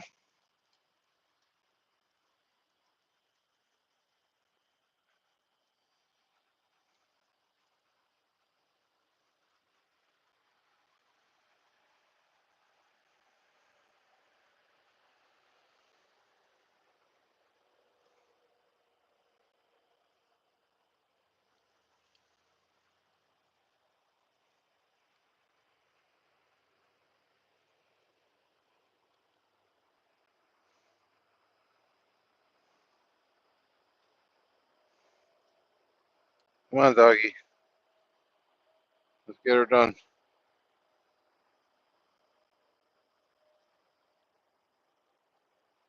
You done? Can we go? Can we go back in van?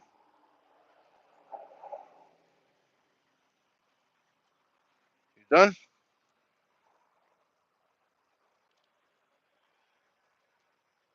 You done over there? Come on. Make sure you're done.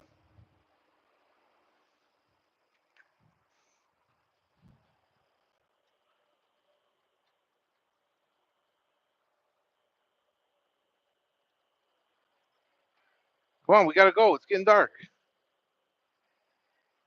All right, let's go. Come on. All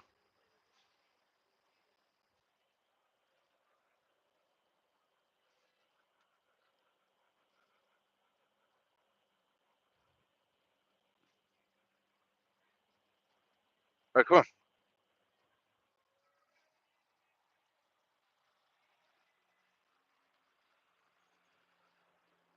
Come on.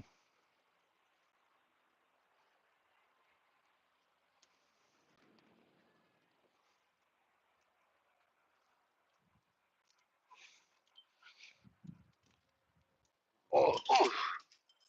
Okay, lay down over there.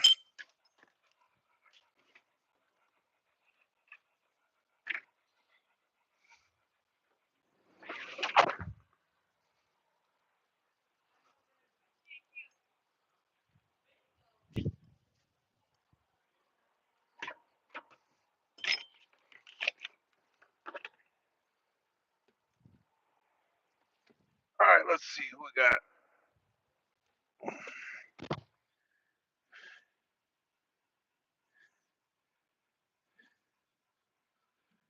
Okay.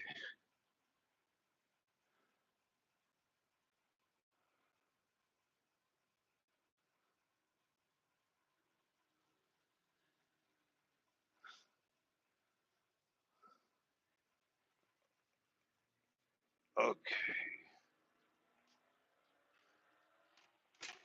Oh shoot. Busting up the joint. All right, let's get out of this sweat box too. Let's hit the road. Hit the road. Who's still here? Okay, what I miss? 2 years. Have you tried your ship upside? I have about 9 apps. 9 apps? Oh no. I haven't.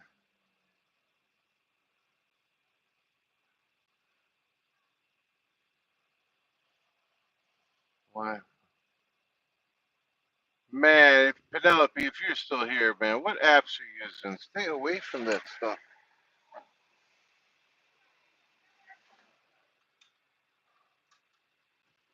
Why you just don't sign up with a carrier that has the connections that's been around for a while?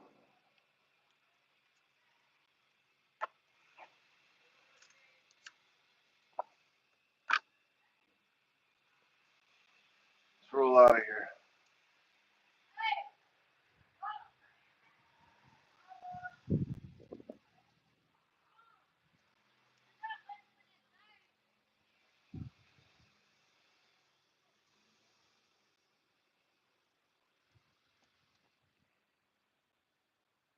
Oh.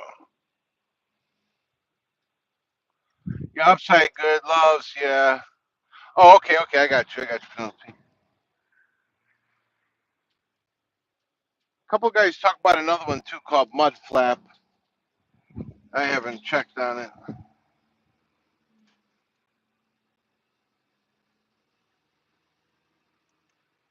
shoot, where we going here? This way, right? Yep, this way.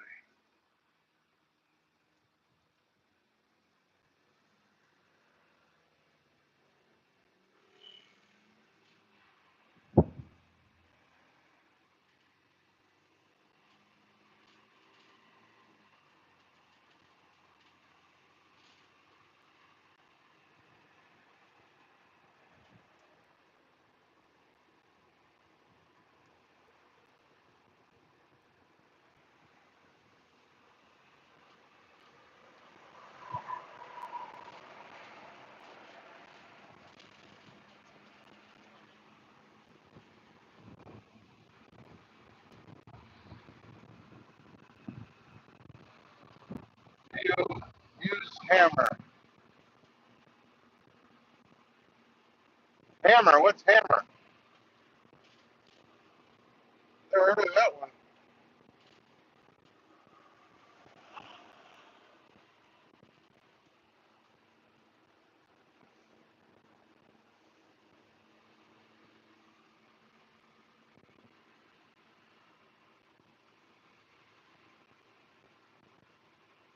Oh,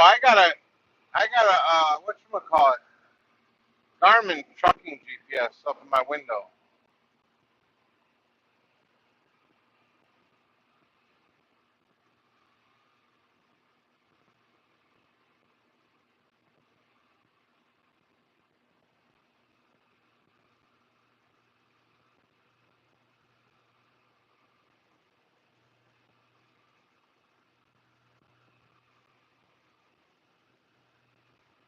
What's your main state, Penelope?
I stay up in the Midwest, but I got stuck running between Texas and California. Most of us. Yeah, I got you.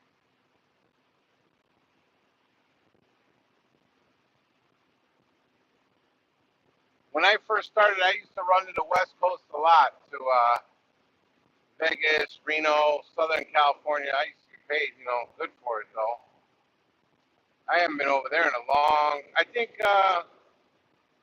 maybe 5 or 6 months ago, I took one over to Vegas, but I rarely go over there now. It was like a week or two ago I went to Texas, but I haven't been to Texas like a year and a half.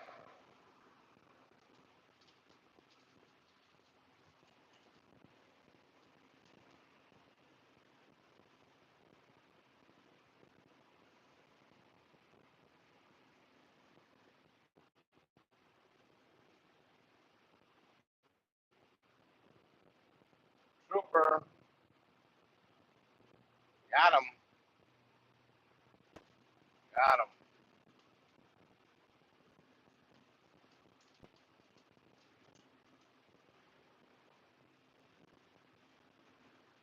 Lay down.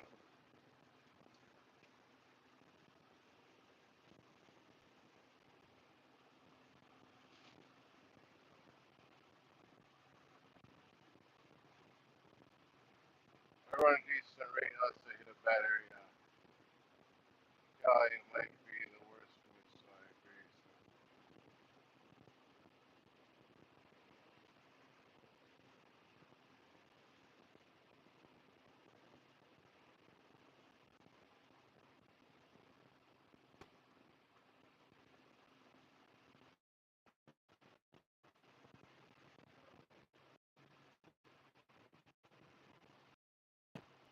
And I haven't had a coffee all day. I usually have 3, 4 cups. Time is 7:30. I need one of those broker Starbucks. No,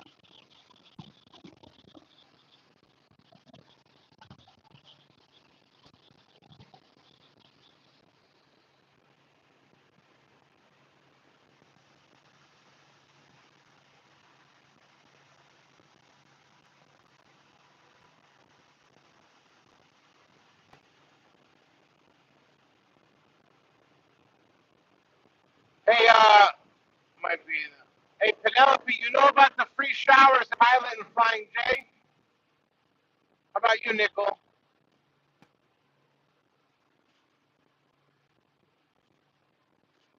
Because a lot of drivers don't seem to know.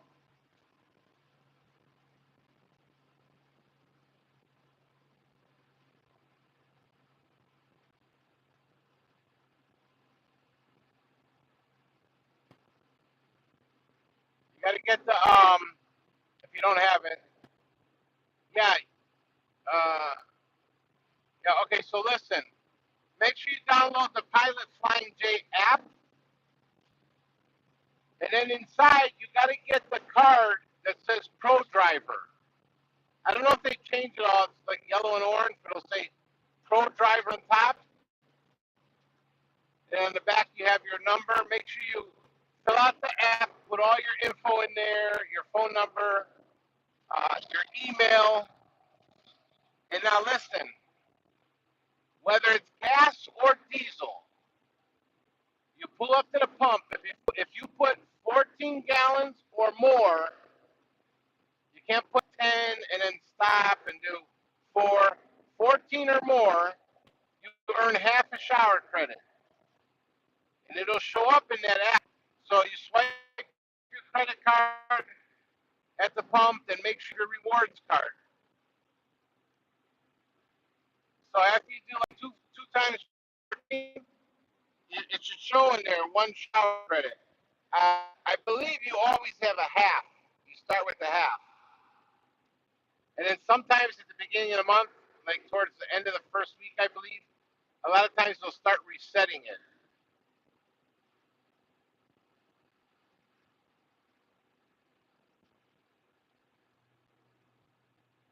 Pilot and Flying J.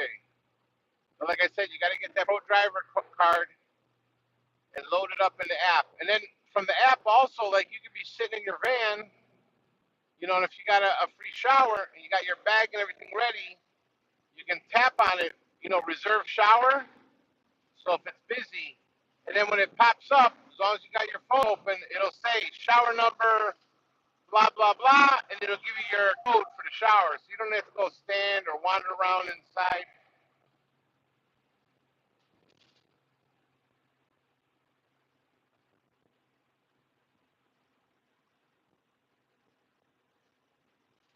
Yeah, you need the Pro Driver card.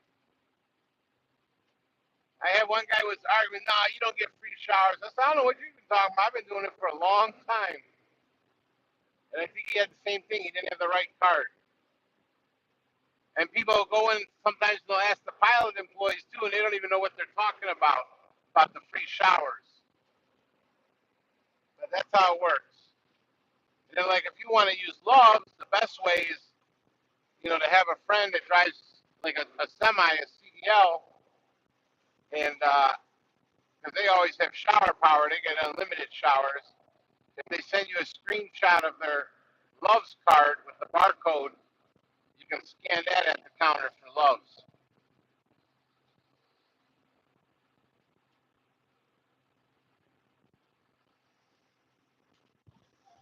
Yeah, we don't pay for no showers.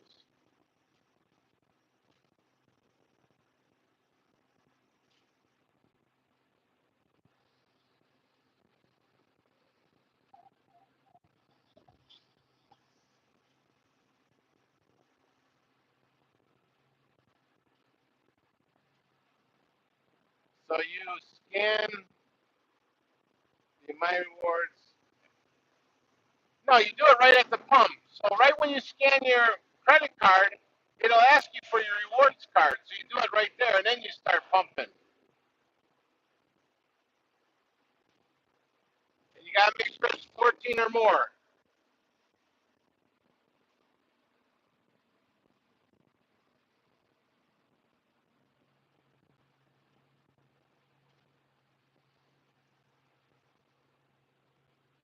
The best is if like you have the ProMaster or the Transit, set your digital to like when you get down to 100 miles. That's how I used to do it when I used to drive those. So when I would get down to where I'd have like 100 miles left in fuel, that I would start looking for fuel. Because usually if you got 100 or less, you'll get that 14 gallons in there.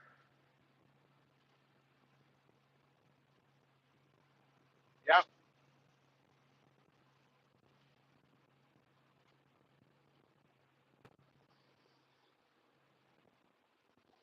Another thing, I don't know if you guys drink coffee or tea or whatever. Don't waste your money on that. If you go to Love's, they got a silver like thermos that you can plug in the cigarette lighter to heat up your water. And I just bring instant coffee with me. So usually in the morning, I can literally make my instant coffee, and I'll have, and that thing you can set it. I only put it on low because it gets hot. But then you'll have some hot water at the end too. Like if you want to wash your face, early in the morning or so with some hot water, or you want to make some cup of soups. I just never put anything in that thermos.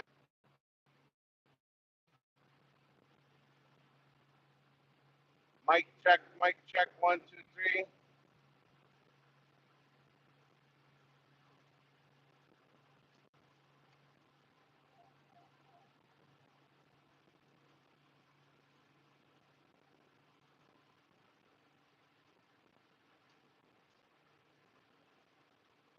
Good. Yeah, I was saying try to avoid buying all that crap at the truck stop. Most of us have been doing this for a while. We bring stuff with us. We bring a couple cases of water. We got our snacks. And the big thing, the number one, because you're sitting in this chair and driving these long distances, you got to cut out all the sodium and the sugar. Don't be drinking all this pop and all this crap out here. You guys are, you'll be killing yourself while you're doing these loads. They have these little drink single packets at the stores and at Walmart. They come in little boxes. You literally just open it and dump it in your water. If you look on the back, not all of them, you got to look at them though. On the back, they'll say like 0 sodium, 0 sugar. You can drink 10 bottles of that if you want a day.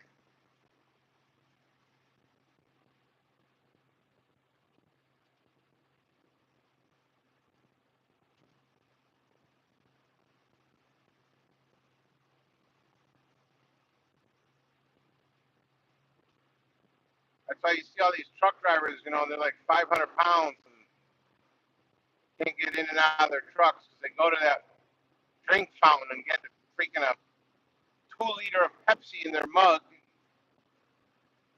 and stuff in their faces all day.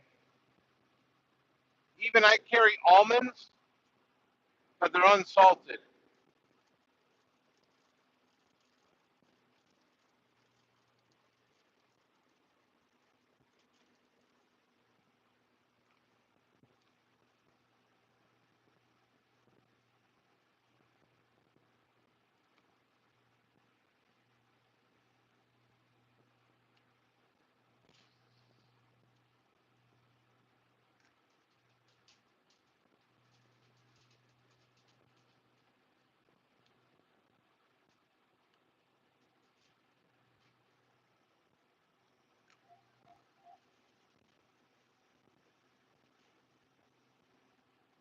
Getting dark.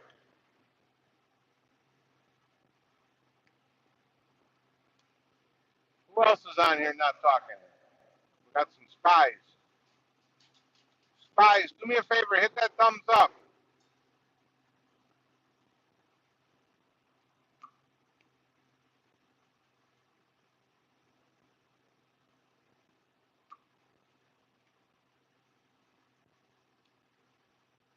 The secret agents like to come by, learn, you know.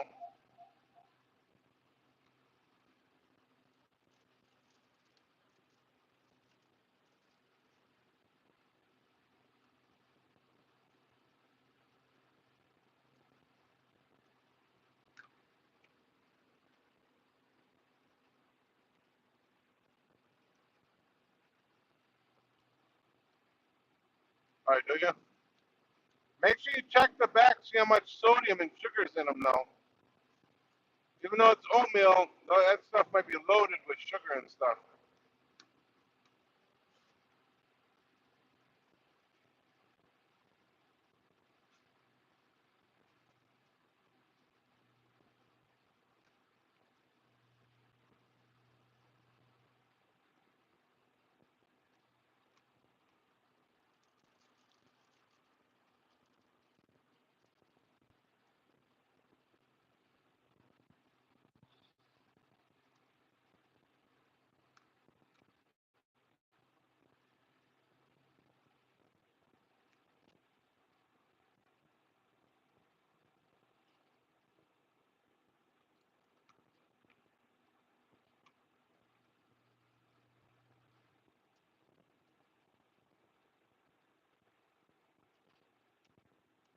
Yeah. And to be honest with you, sometimes I carry a small jar of peanut butter.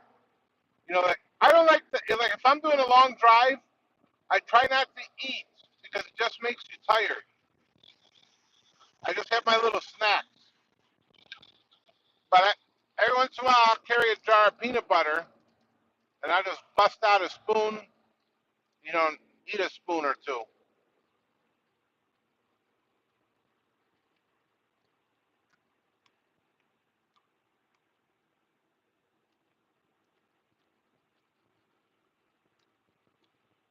Yeah, I'll be honest with you, Penelope. There's some spots out here, man. Like you can like, I know what you're saying. There's a nice spot in Tennessee too. I believe it was Tennessee. It looks like a little log cabin. They even got a little room for snacks and coffee. It's up on a hill, man. It's so peaceful.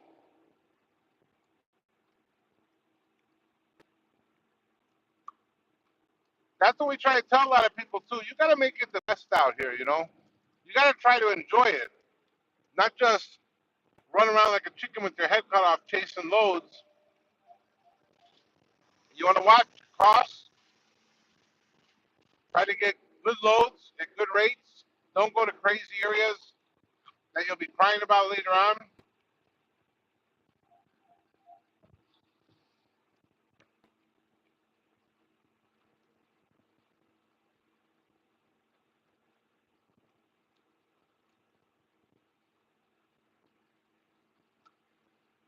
I really wish a lot of the drivers on the road would, you know, back in the day, there was a bunch of us. We used to talk.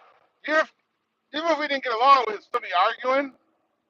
There was a lot more of us, but I don't see the drivers communicating anymore on the road. We would leave one day from Michigan, and we'd all be down in Laredo. Then we'd be over in Tennessee. It's good if you know other drivers too, because let's say you're doing like a 700-mile run, and they're doing a 700-mile run all night or something. Normal person isn't going to stay up all night with you. You can ask me, you driving tonight? Yeah, I'm driving. All right, well, and makes your time go by quicker too. Who's that? Who passed me and didn't say hi? It's a secret agent over here.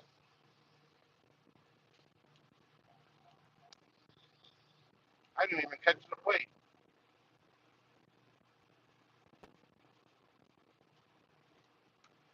He was flying too. Let me see. Is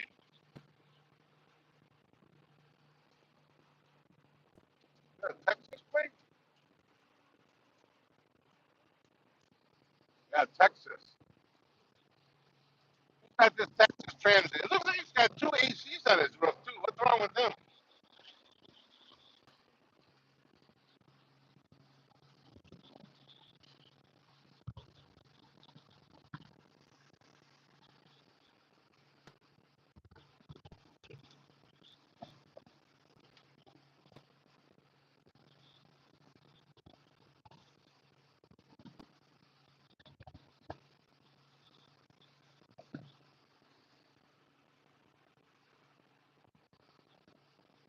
As long as I drove direct, I would never ever do that, Nickel. Did you stop at all?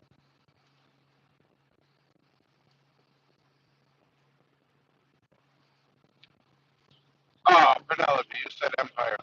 Penelope, I don't know if you've been watching all my shows. I covered Empire. I did, I think, two shows on Empire.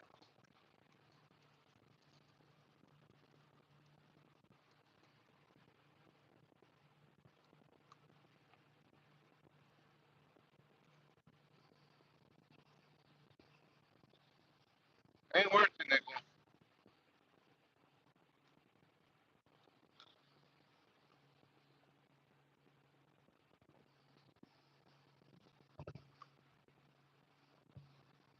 No, it's dangerous out here. I'll be honest with you, I was almost killed by about two times already. I had one time in the desert, it was one lane going one way, one lane going the other way. A semi was coming towards me. An SUV jumped out from the back of the semi into my lane and was passing the semi. Didn't even move. I had to jump off the road to avoid the collision. I don't know what's wrong with people, man.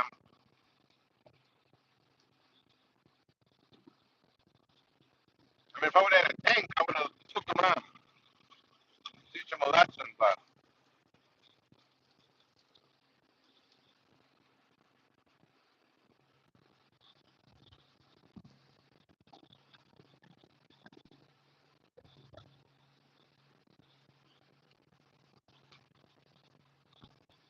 same thing at nighttime.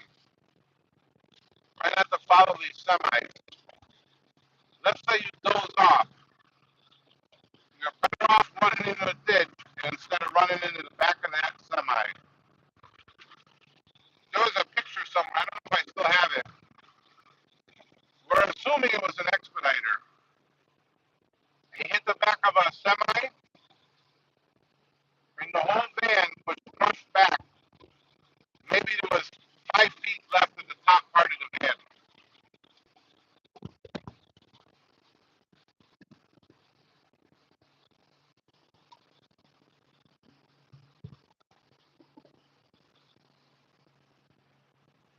For a week, and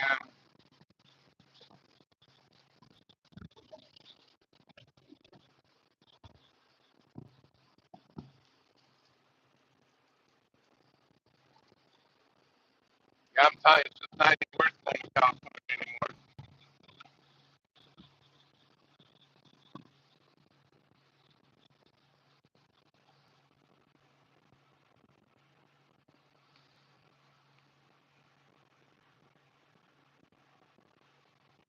And it was a couple years back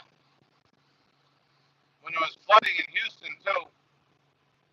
I don't know who the guy worked for. We had heard about it. It was one of the foreign guys. And the highway in Houston even got flooded. And he got caught in that. His van flipped and he drowned.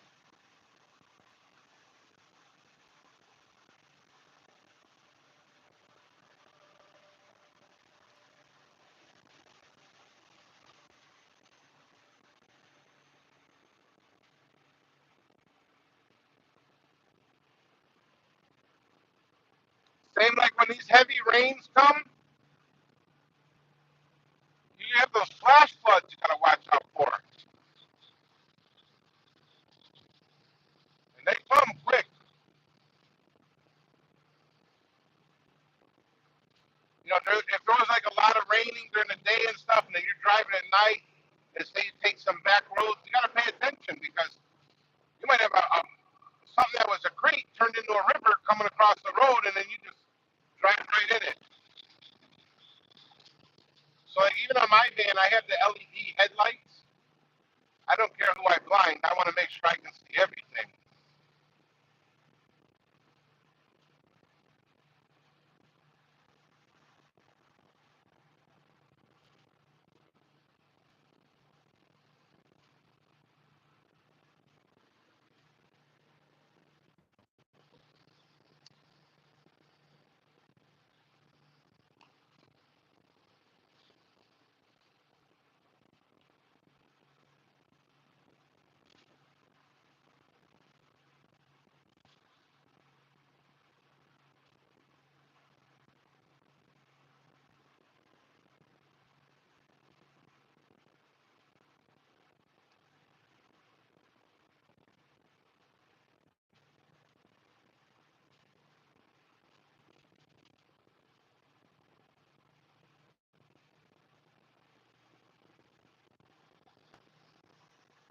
Fine. Let's see here. It's dangerous out here. You gotta watch your back. Yeah, 100%. 100%. I see a lot of people come out here, and you know, a lot of people like come during the spring and summer. It's sunny. It's nice. They think everything is gonna be, you know, like a cross country vacation. Have no idea Some of this stuff that we go to and get into.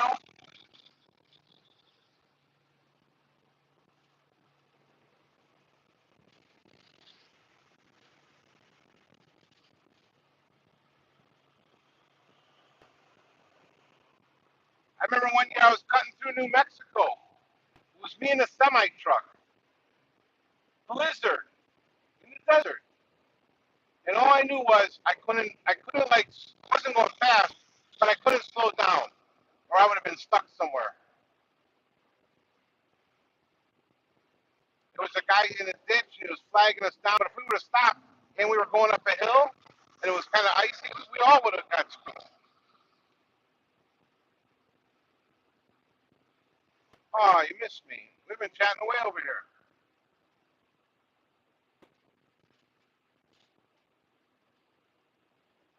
Yeah, if you got anxiety, you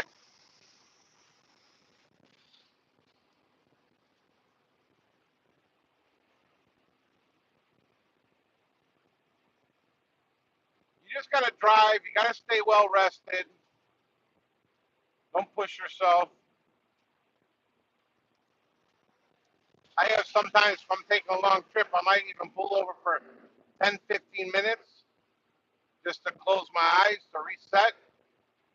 Because sometimes when you're staring at this road, too, especially at nighttime, you got to snap out of it.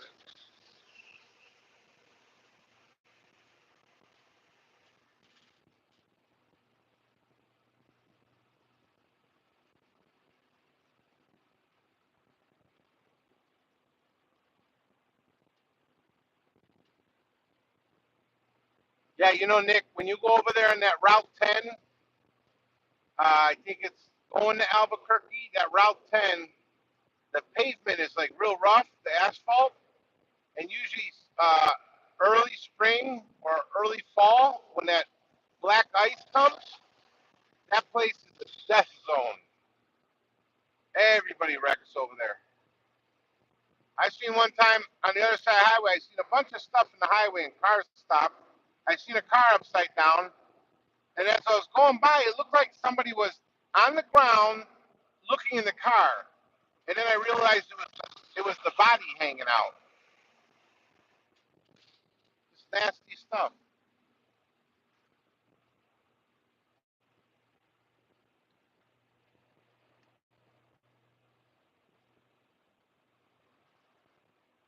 When you get stuck somewhere with yep, try to enjoy the day. That's why we try to set the vans up too with all our stuff. Even Costa, he packs his speedos for when he goes to the beach.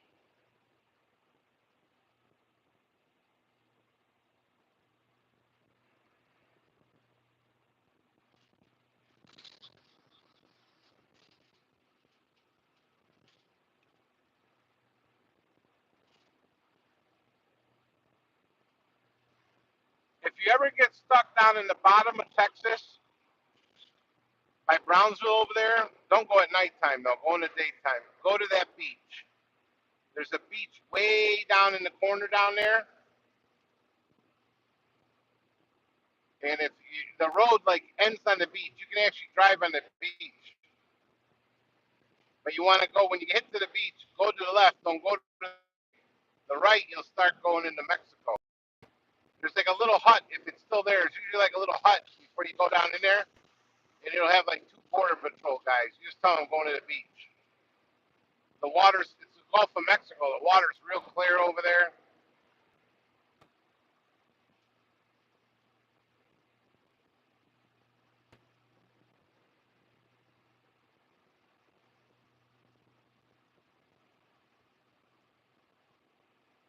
Look, 8 people watching. No thumbs up, man.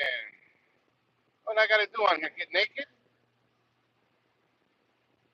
You ain't get no thumbs up. That's where that's where I'm headed after picking up from any restaurant. So just in Brownsville. Wow, all you're gonna find down there is Hispanic food. But I will tell you this: I had a driver down there one time at the Loves, He was a Georgia trooper, so he always carried too. But a Russian guy parked next to him in his Mercedes. At nighttime, he went in, got a six pack, and went back in his van. Real early in the morning, he heard commotion outside, and the police were there. While the Russian guy was sleeping in his van, they stole his two front wheels, left him up on blocks or jacks or something, and stole his two front wheels at the truck stop while he was in the van.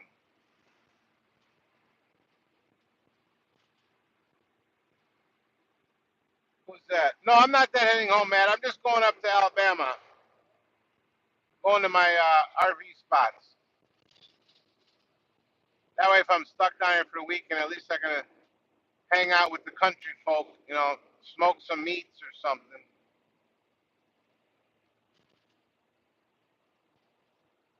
We'll roll through the Piggly Wiggly.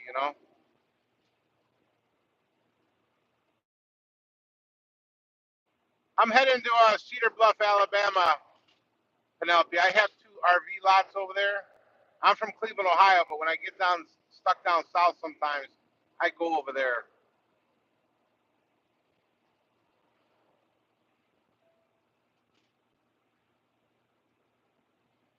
Yeah, stole his two whole wheels. I seen it happen before, even in the Flying J in Dallas. I might have told Costa about it. And there was an XPO guy.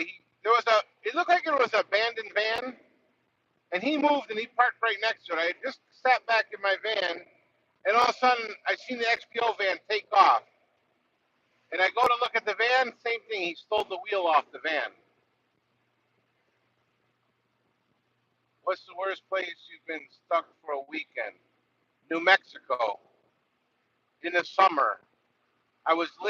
There's a pilot, I can't remember, there's one little pilot there. There ain't shit else out there. There's dirt everywhere blowing around.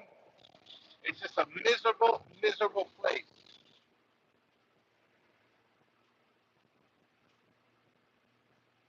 And Phoenix, too. You get stuck there in the summertime, that place is unbearable.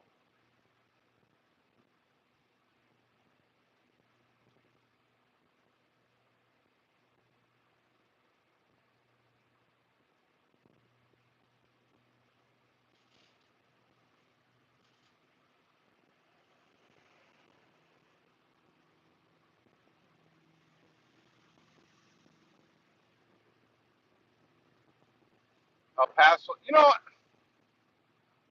all in the three dots on the top right of, oh, yeah, you got to hit those three dots.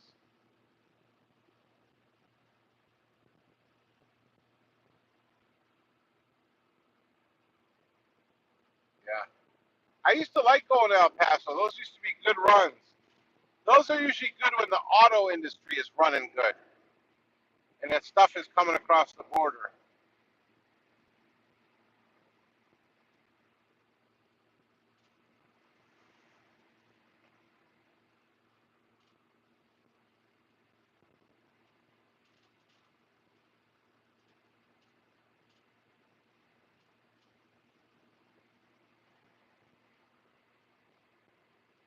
In Vegas, you got to watch. I had one time the pilot over there, they blocked my card. My card wasn't working. I had to call, and they told me that pilot there sometimes has skimmers. So they detected like fraud, like somebody tried to do something with my card and they locked it. That's that pilot over there in Vegas.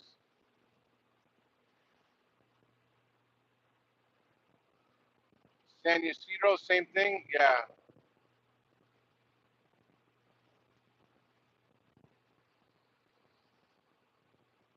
I mean, that's why it's best to use a credit card because you get the rewards points, but that way you can argue it a lot better too. The debit card, man, it's a little bit hard.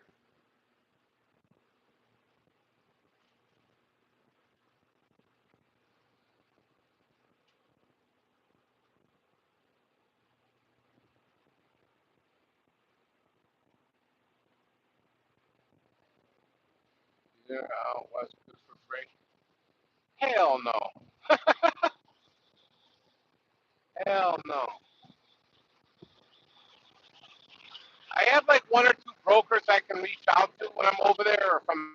there. But even for them right now, it's hard, Costa.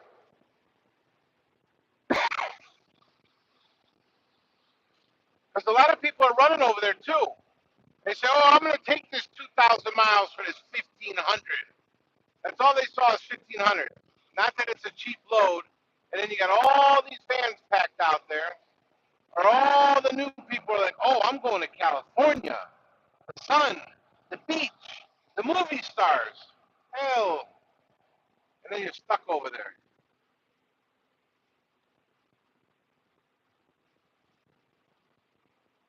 Like I said, I used to always run the West Coast. I haven't been over there.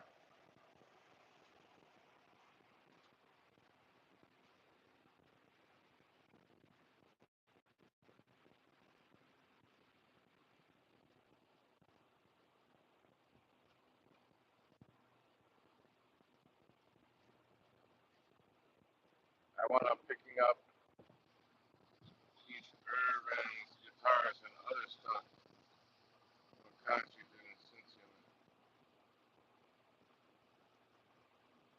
Oh, really? Yeah, sometimes you come across, there's a place that does audio visual stuff. I can't remember where it's at. They got like two, three locations. And they actually store a lot of the musicians' stuff. Like they store Elton John's piano, and they actually have some of their own semi-drivers. So whenever they have the concerts, they already have the stuff. They just show up with it.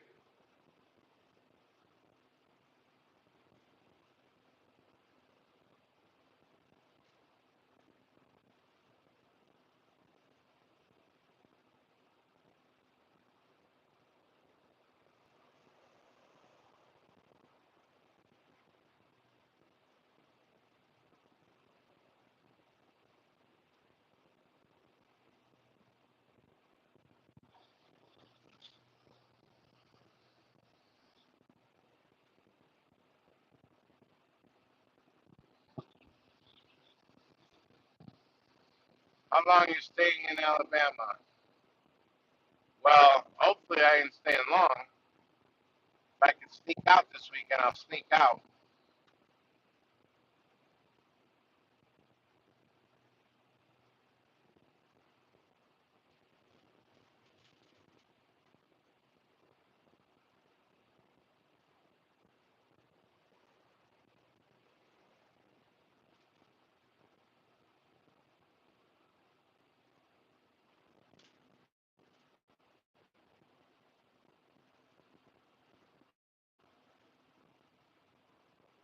Yeah, I'll try to scoot out if I can.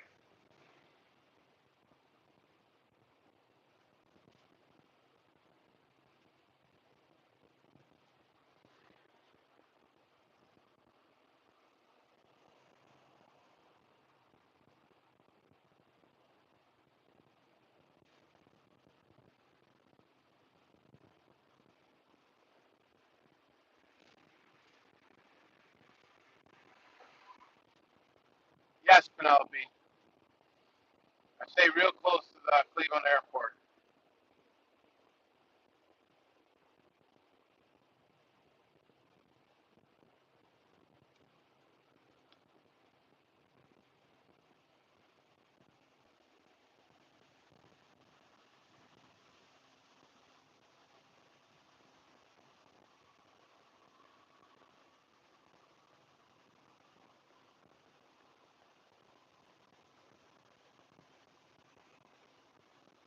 Come on, Mr. Semi Guy. What are you doing?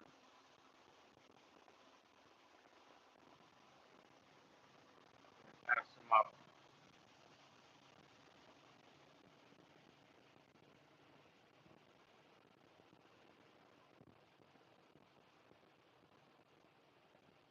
Coast the East Coast, like I've never been to Delaware or Maine.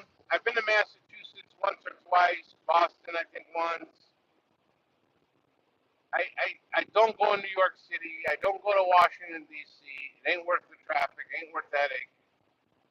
Baltimore, I think I squeaked in there one time.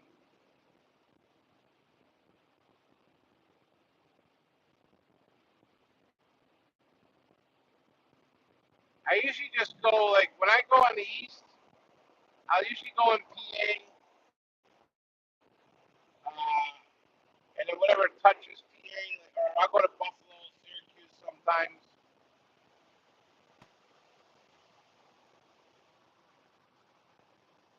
Virginia, every once in a while. I know one broker, he hasn't had anything lately. Carolinas, I haven't really been going to because we got all the troublemakers over there. Georgia, I've been avoiding like the plague. I've gotten burned twice down there the last two times I went down there. It's just so cheap down there.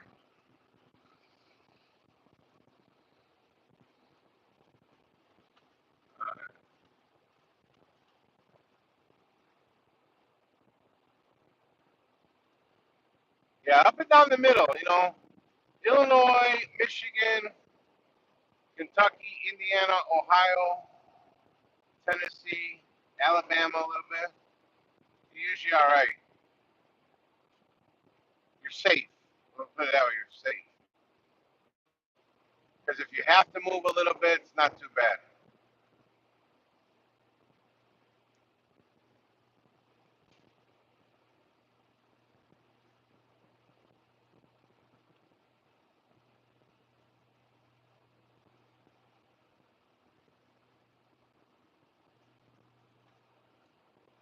The main thing is if you got your own authority, to try to make good connections because different brokers, are good in different areas also.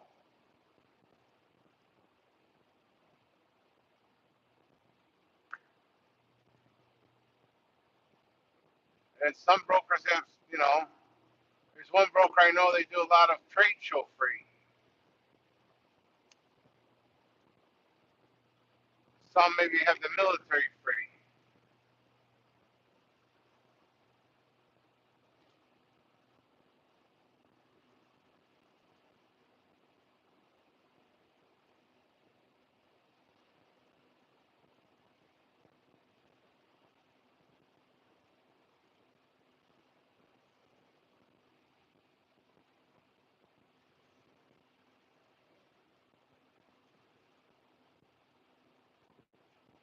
Who, me?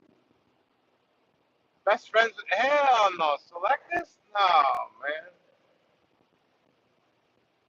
Best friends? Hell no. They sent me a letter from their lawyer. I told them, bring it. Bring it. Selectus has let hell break loose.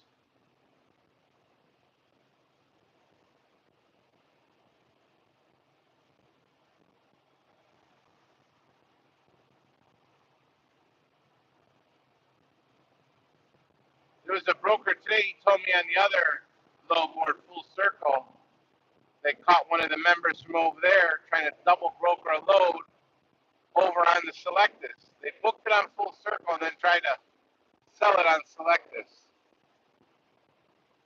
Like they think nobody's going to find out. Half the guys are over there on the other one too.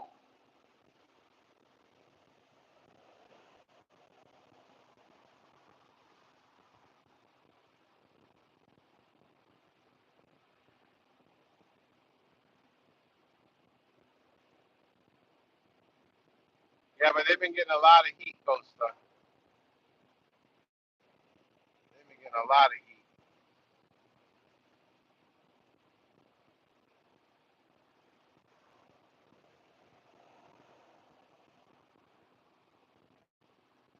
Let's see what I got left here. 2 hours. 2 hours and 17 minutes. Woo! Hop in the skip, eh?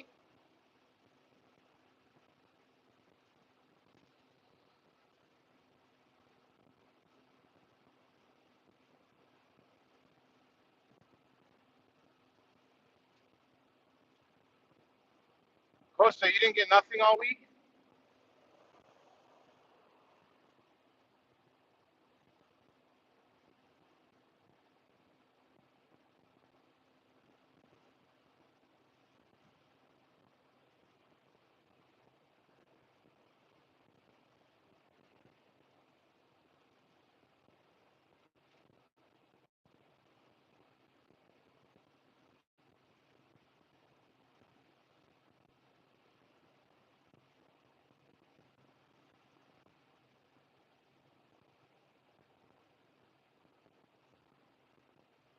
You know what's funny, Costa? I was just having a conversation with someone about that last night. But but I am working on something else too to do something with another broker. I'll tell you about it later.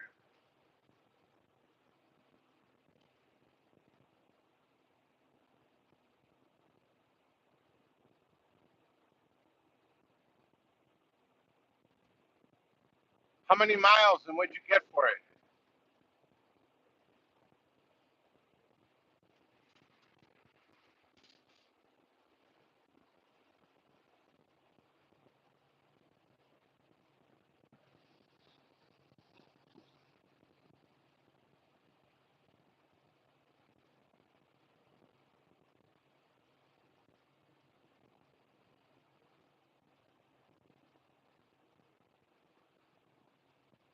Ah, man. That one, as long as you knew it was military, you should have tried to push them for about 600.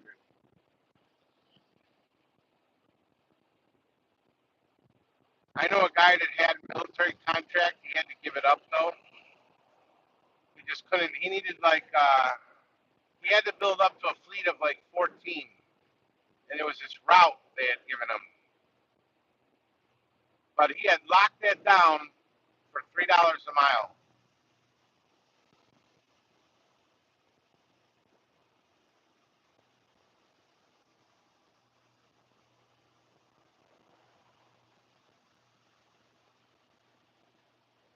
Oh, is that you, Biz?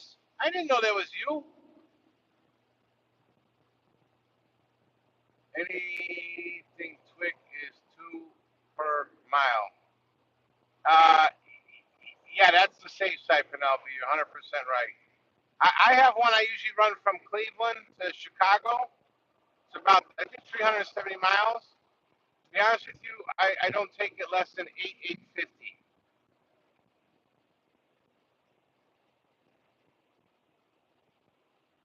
because I know that Chicago airport's a pain,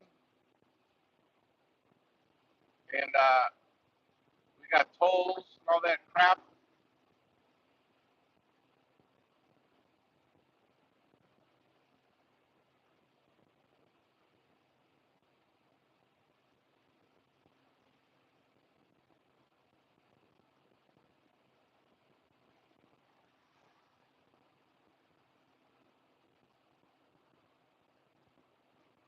I spent 1 hour at the gate of the base. Yeah, that can happen. Shoot, the last time I went to Fort Knox in Kentucky, the girl didn't let me on. What do you mean? I was just here last year. Oh, you got, and I have a Twig card too. I have Twig, I have TSA. Oh, you got something on your record. So what are you talking about? When? She tells me like from 2016. I said, what county? And it was my county. I called my county. I said, hey, I got some on my record I don't know about. I said, no. So I don't know what the hell she was looking at, but the receiver that was working inside the base had to come outside their pickup truck and get the load.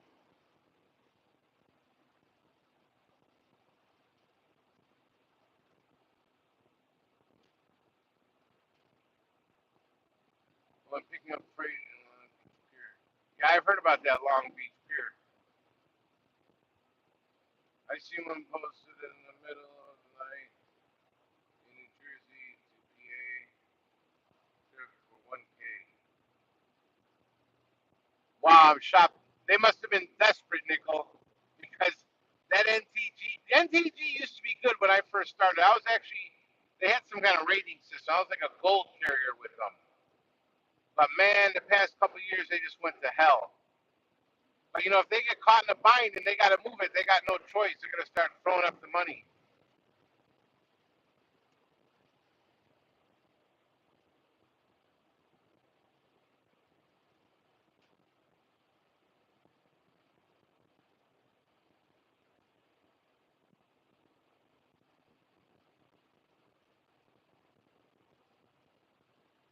me get over here.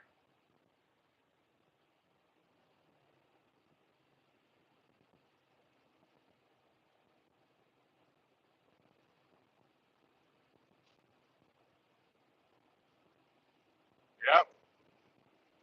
You know, the worst load I ever seen was from Nolan. I believe it might have been 2019, and they had posted a load, and it was 15 cents a mile. I have the screenshot in my other group. It was the lowest load I ever seen posted, and it was by them. 15 cents a mile.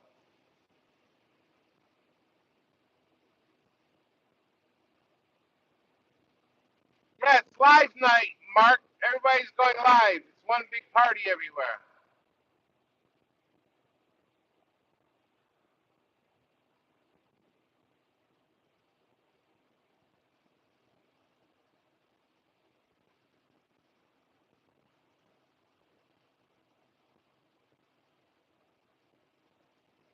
I mean, I'll probably just be on until I get to my spot because I don't even know if you'll be able to see when I'm driving through there, or if even I'll have connection. It's like I literally have to cut through these little roads with the woods.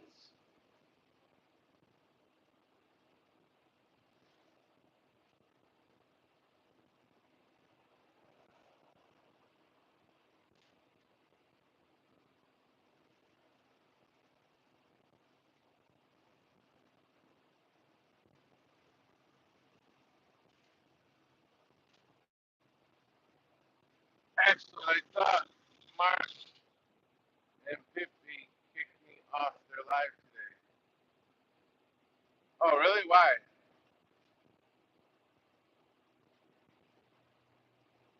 Did Pippi censor you?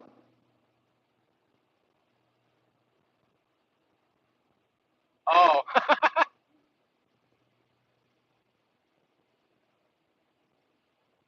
How'd you do that, Mark? Did you have a quick button set for it or something?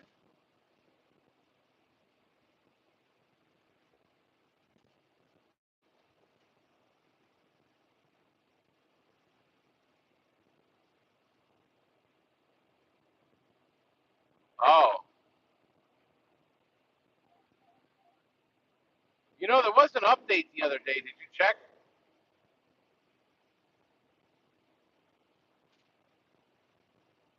And they're also, I know they have a beta. They're working on something to improve Ecamm working with Zoom also. Maybe they were fiddling around with it.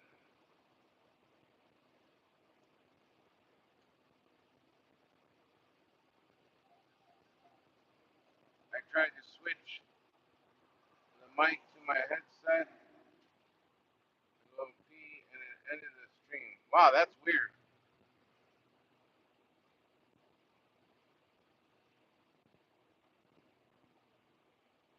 Mark, you should get a Roadcaster because you can hook in all your stuff to that Roadcaster, and you have some of those soft touch buttons. You can add other sounds, and you can tweak your mic up too.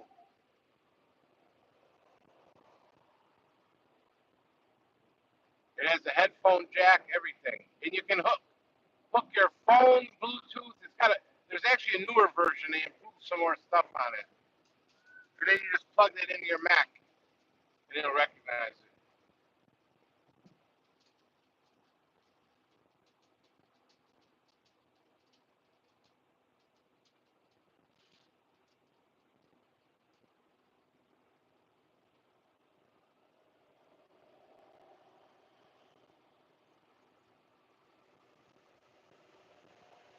Yeah, YouTube's been changing some stuff around too lately.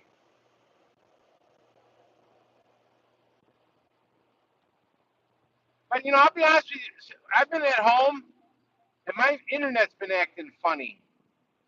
I think it's just in general. I don't think it's so much YouTube because I've never had problems with my internet, but the past like 2 months it's been acting funny.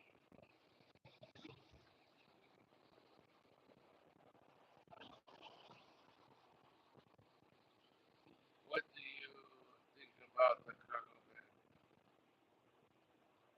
Cargo Van Millionaire on YouTube. I don't think I've seen him. Cargo Van Millionaire. Is that the name of the channel? I'll look it up on my other phone. Cargo Van Millionaire. Shit.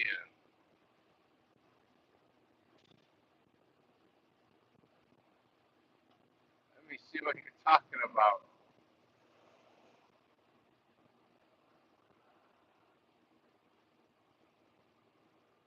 Cargo Man. Where's my thing at?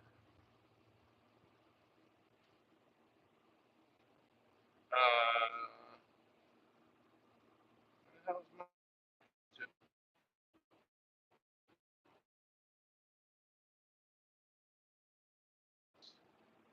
Let me see put here. I just mean all the guys that other. No, Penelope, they're all frauds. Every single one of those guys. Stick with us delivery is a big crook.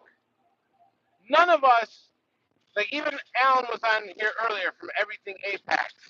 We have never in all our years sat here and came up with all this bullshit. $1,500 to learn this and blah, blah, blah, and webinars and blah. I mean, we should do it because we've been around and we have authorities to back our time that we've been in industry. And those other two clowns from the union group, those two clowns, they have screwed so many people by giving them false advice. They even kicked all the veteran guys out from there. There was a couple veteran guys over there, and they would try to speak up, and they'd kick them out.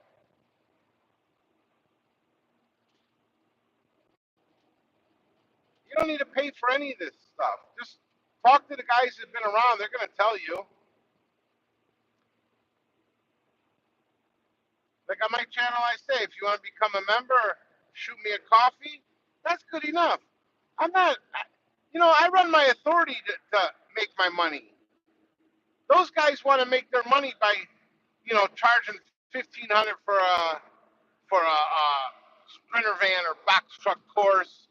Then they want to charge you $60, $70. We're gonna have a webinar. Oh my God, man. Yeah, he's been real lazy lately.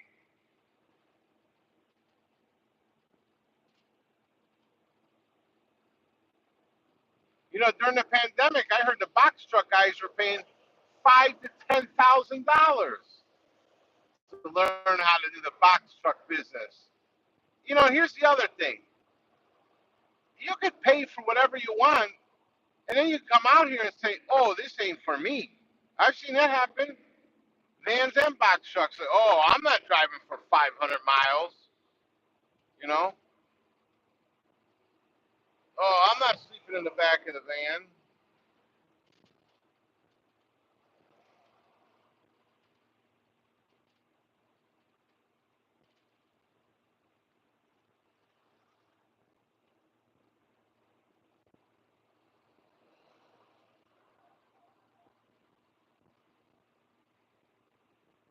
It's like when I've been on a load and the broker asks me, "What's your travel time?" And I go back and I look, I say, "It's only 200 miles."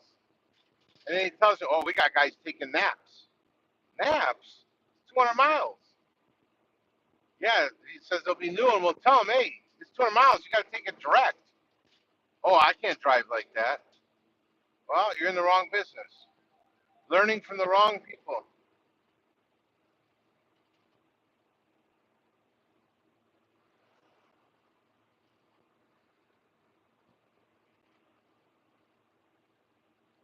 Or another bad thing you can do is like, say you have a bunch of time to do a load, but you stretch it out. Like, say it's due Monday, but you don't leave Saturday. You say, "Oh, I'm gonna wait till Sunday and leave." Well, here's the problem.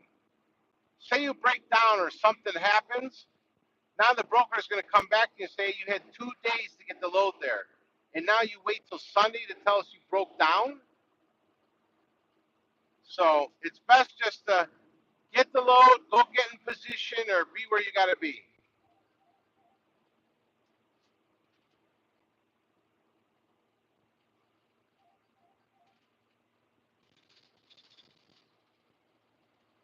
Yeah, I've been hearing a lot of crazy stories lately. Broker's been telling me some wild, wild stuff.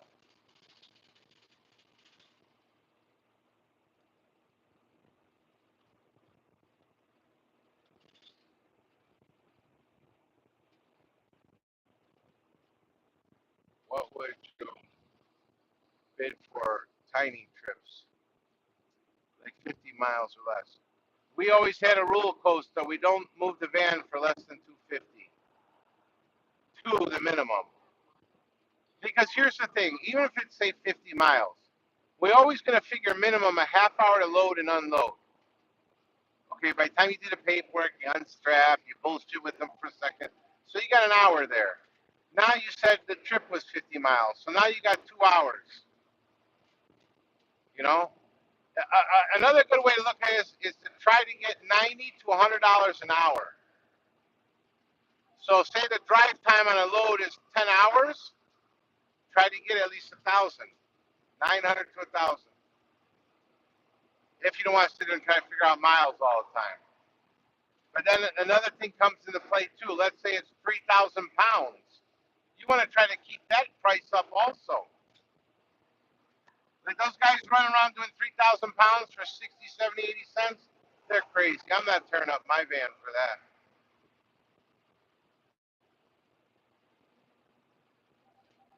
So 2,250 the minimum.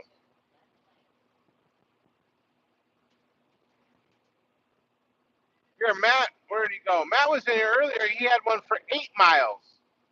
8 miles, he had 250. And be honest with you, at the drop, it took him another 2 hours. He got another $50 for detention. So it came out to 300.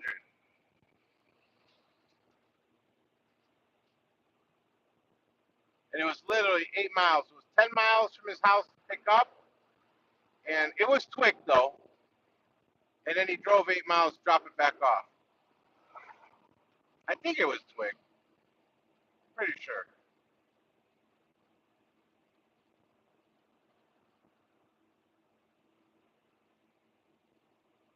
Uh-oh, we got some lightning going on.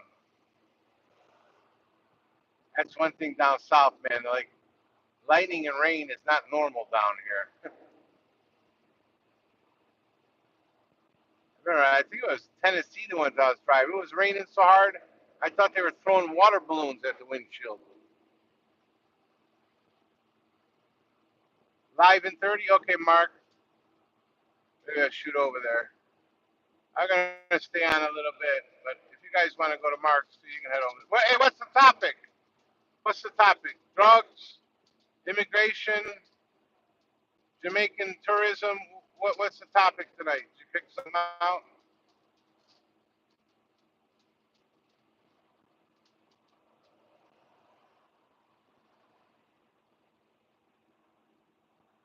Call in. Call in. So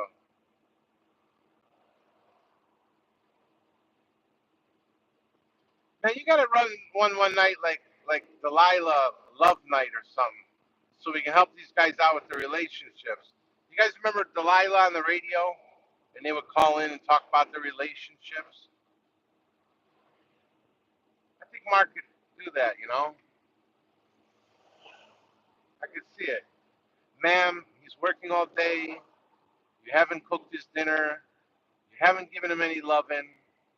You know, yeah, like a cuddle session. Penelope, do you know about Mark's channel? Because a lot of times we ping pong him back and forth over there.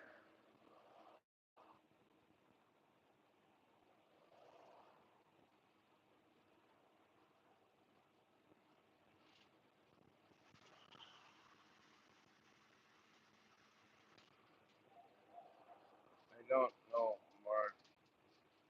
Oh yeah, he's legit, Penelope. He covers mostly. He does cover some van stuff, but mostly box truck and moving stuff. And he does cover some other stuff on business. It's a little rough over there, so sometimes though they put people in. You know, they'll have live callers call in and they go through them. So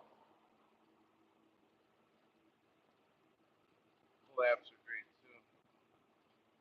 Contact templates for working directly with shippers. Yeah, but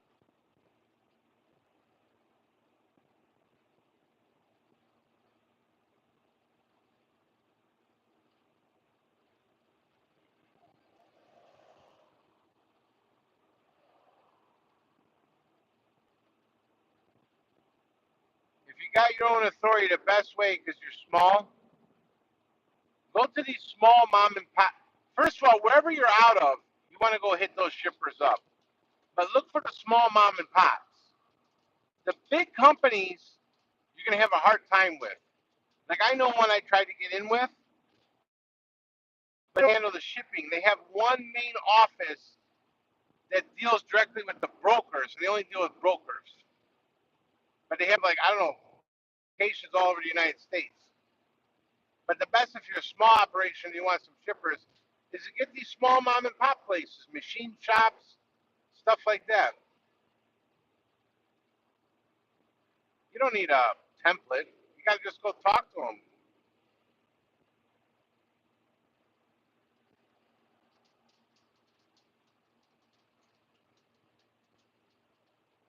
Shave, put on a nice, outfit or dress, whatever you guys are wearing, you know.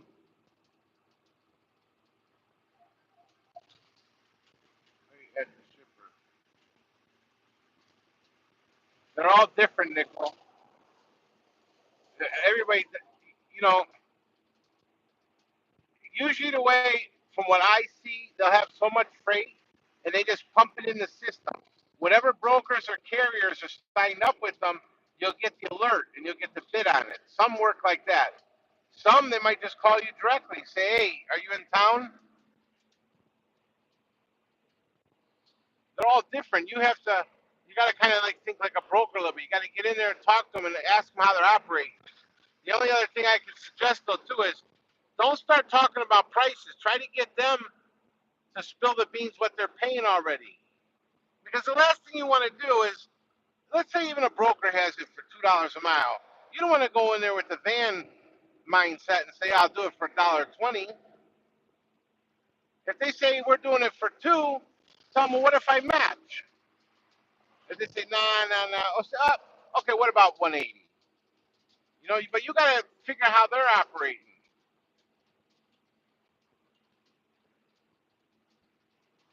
But the last thing we want to do is drop the prices. We want to keep the prices up.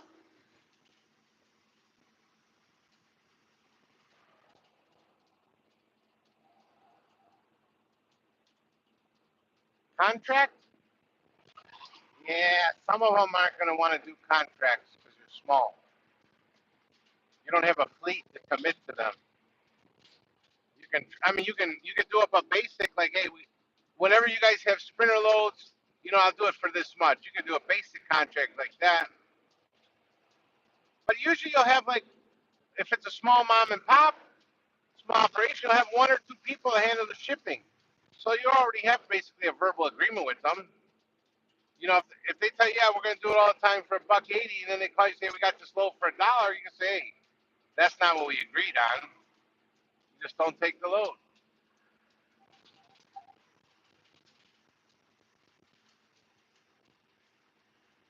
Okay, Penelope, nice talking to you. Keep in touch. Let us know how everything's going.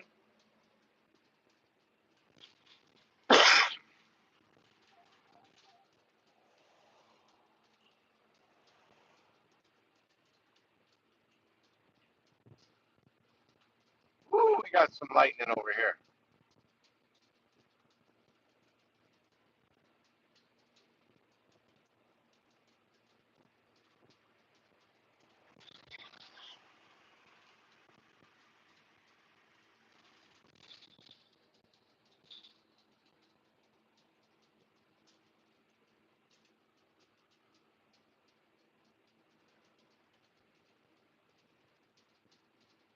Man, I need something cool and refreshing to drink, man. This water ain't cutting it no more today. I'm watered out.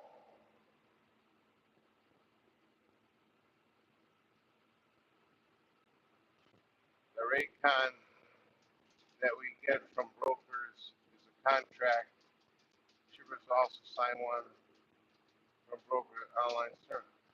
Yeah, you can get a basic rate con and just do it up. But you know, even if you have a verbal agreement with them, they can do it in an email. They say, hey, we got this load from here to here. Can you do it for this? Yeah. They're going to give you a BOL anyways, and all you're going to do is invoice them at the end.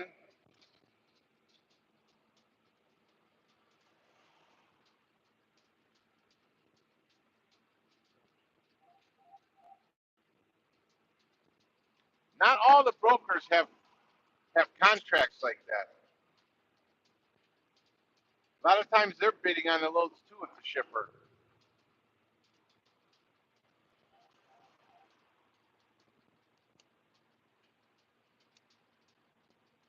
But here's the thing though, Nickel. You got to get the information and see if they're even factorable. Or you're going to be waiting 45 to 90 days to get paid from that shipper.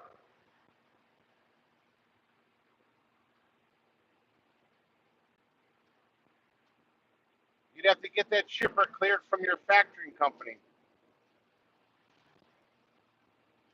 Unless you don't care and you're loaded in the bank and you can wait 90 days. But I wouldn't want to be running a bunch of loads for shippers and waiting on my money. Greeks, we like to collect it when we're done.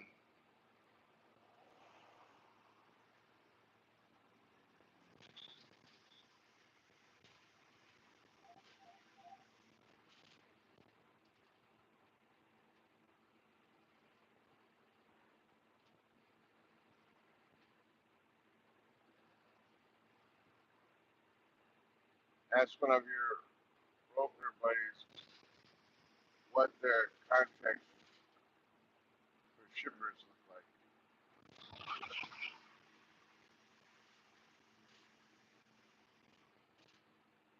They're all going to be different, Nickel. And I would, even if I got that information, I wouldn't start putting it out like that. It's just going to cause a mess. You know, just go. What are you trying to do first off? Are you trying to just get your own customers? Do you have an authority? You got to have an authority first off.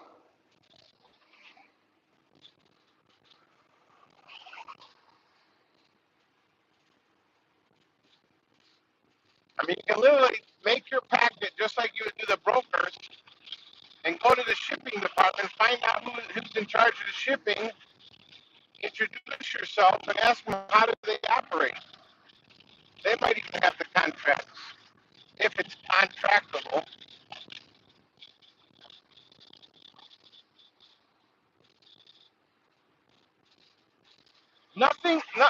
just remember this, nothing is the same for everyone in this industry. Just like the rate times. Some are garbage. Some look like, I don't know, like a kid wrote them up. Man, this road sucks.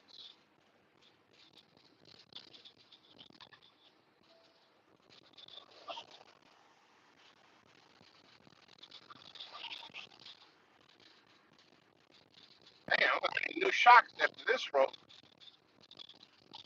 Who's that? Hold on, the phone is shaking with this damn road. Who's that? Little, damn, road? Give me 1 second. Let's see. Elite Expedite. How's it going? How's it going? I don't know if we talked. I don't think we talked before, unless you're in my email. How you doing? You running good? What's the deal? Fill us in. Ask questions. Ask away.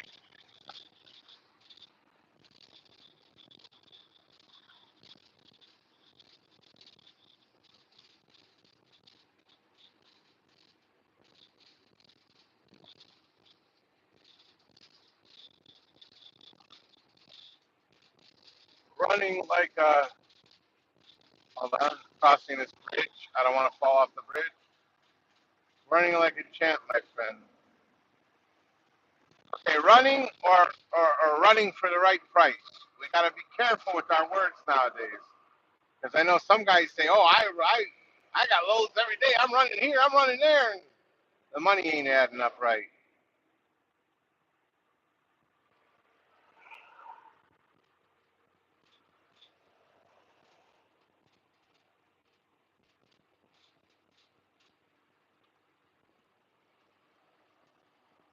Hey, this guy got his brights on.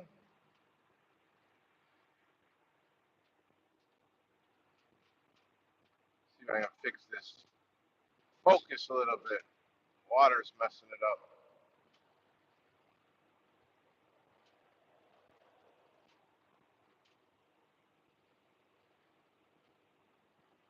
Come on, phone, clear up.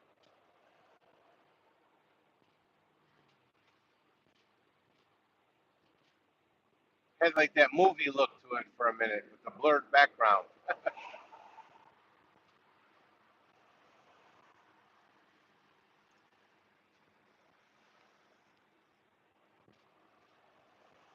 Fill us in, Elite. Tell us what's going on. Where you're out of.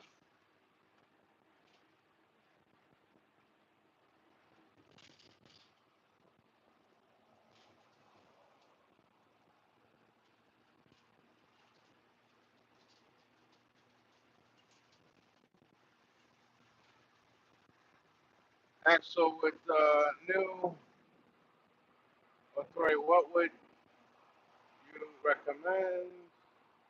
Because it is very difficult to link up with brokers. Are you talking about your authority, Costa? How many months is it now?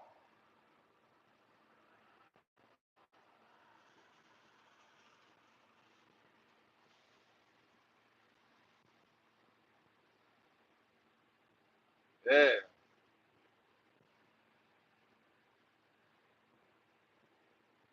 Tonight, I'm going to talk to you, and I'll talk to some people for you. It'll just depend if their system will let them enter you at 2 months, because some their systems don't let them enter unless you have 6 months to a year. Like some of the bigger brokerages, it's automatic. You can't get in until you got 6 months or a year.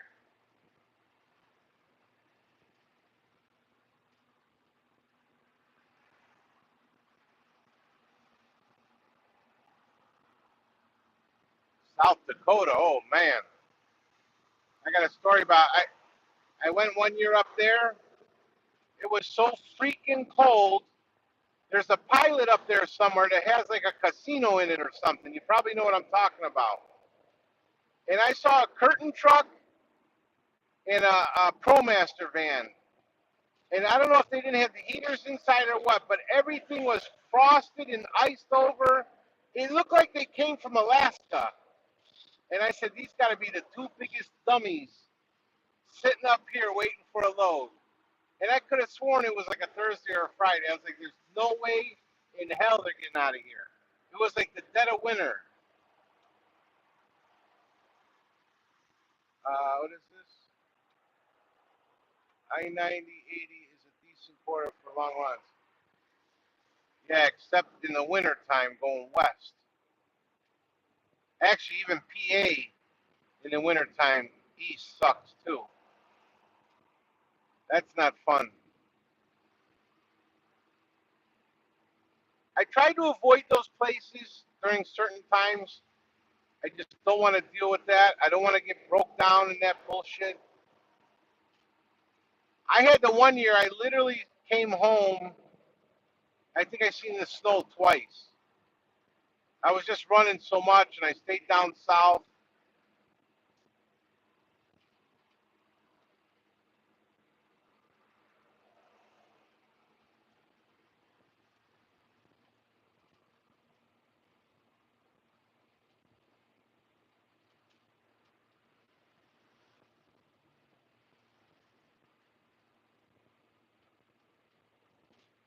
Man, it looks like it wants to rain so bad, but it ain't raining. It's got this dumb mist.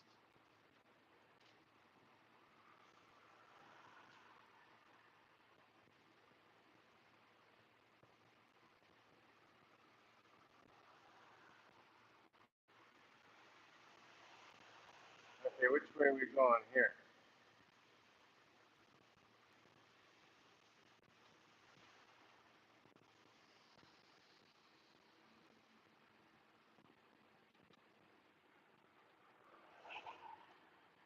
Man, these people are flying in the rain.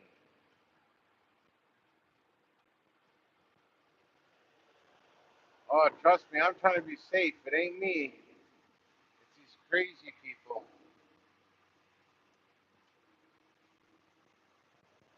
I calculate my gains by profit per mile, not dollars. I calculate my gains by profit per mile. Explain that to us.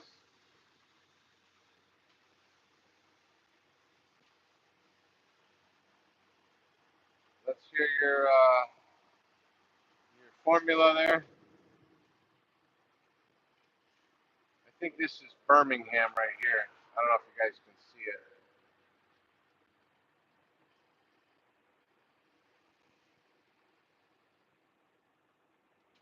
Continue on I-20.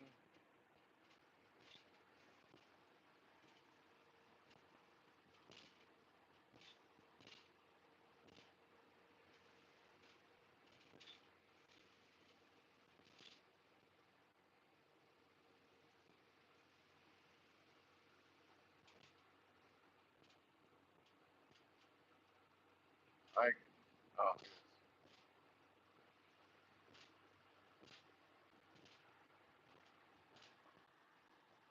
yep, this is Birmingham. I don't know. The window keeps staying wet, though it's hard to see.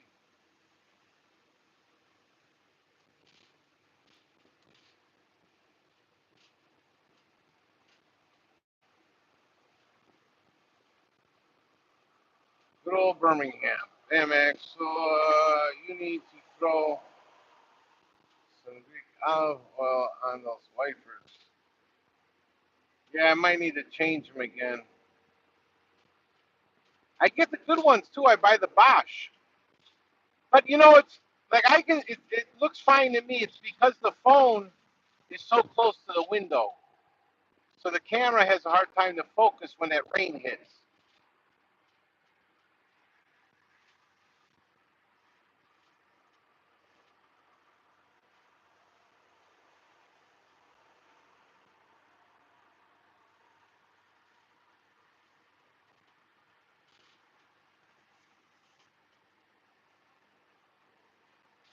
I gotta stop here again pretty soon and fill up. I didn't fill up all the way before because that diesel was a little crazy.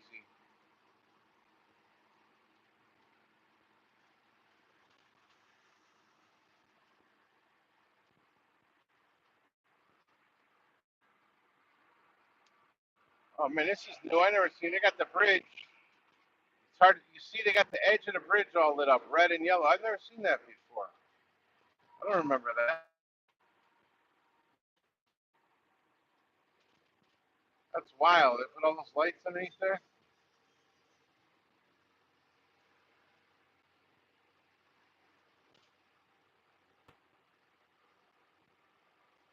I think it's just a big distraction. I don't think they should have did that. Bosch from, let's see, Bosch Icon series might never last a little more than 3 or 4 months. I don't know which ones they are. I just know I usually get them from AutoZone. Oh, you got a better one? Let me know. I usually I usually get out and I wipe them down with some rubbing alcohol too to clean the bugs and stuff off them to give them a little bit more life because those bugs cake up on there too. I got Mark's live, gents. Okay, Jonathan.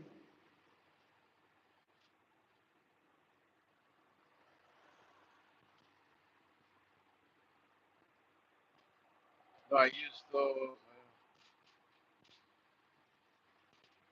I'll be honest with you, I think they're just making everything like garbage nowadays. I could have sworn when I was a kid, man, the wipers, I don't even remember us changing them on the cars. It's either that or it's the glass because this glass is so thin now compared to back in the day. It's something. I swear I never remember as a kid changing windshield wipers as much as we do. Maybe it's the rubber or making it cheaper or something.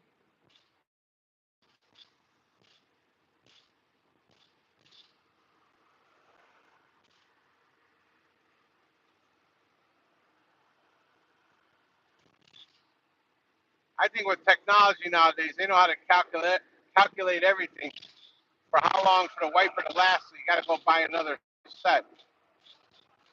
There's no more of that built to last crap. They need you to come shop again. It's like the cars back in the day used to be made out of steel, man. You get in an accident, you could live. Nowadays, man, the car gets disintegrated.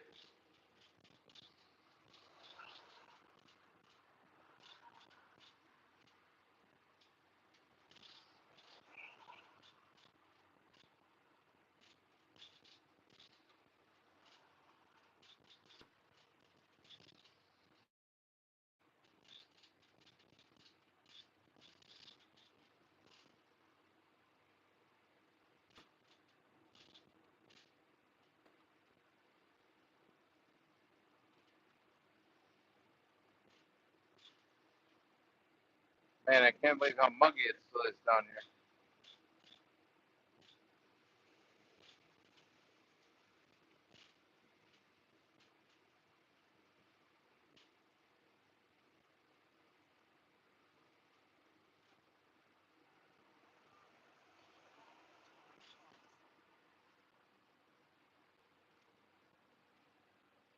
Let me skedaddle over here.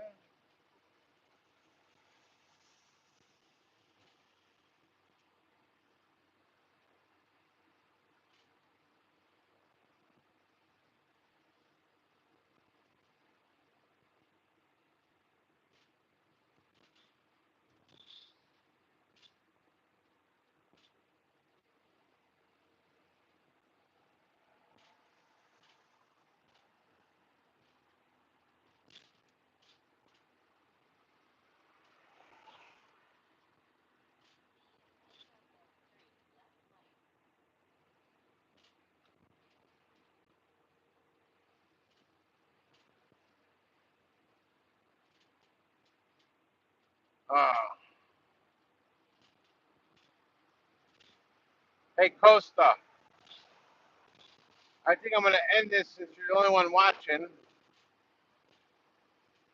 That way I can make a few phone calls, and I'll probably jump over there to Mark's.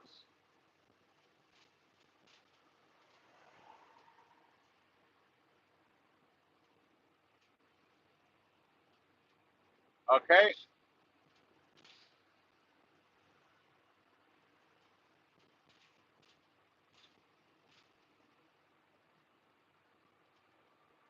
See you over there, brother.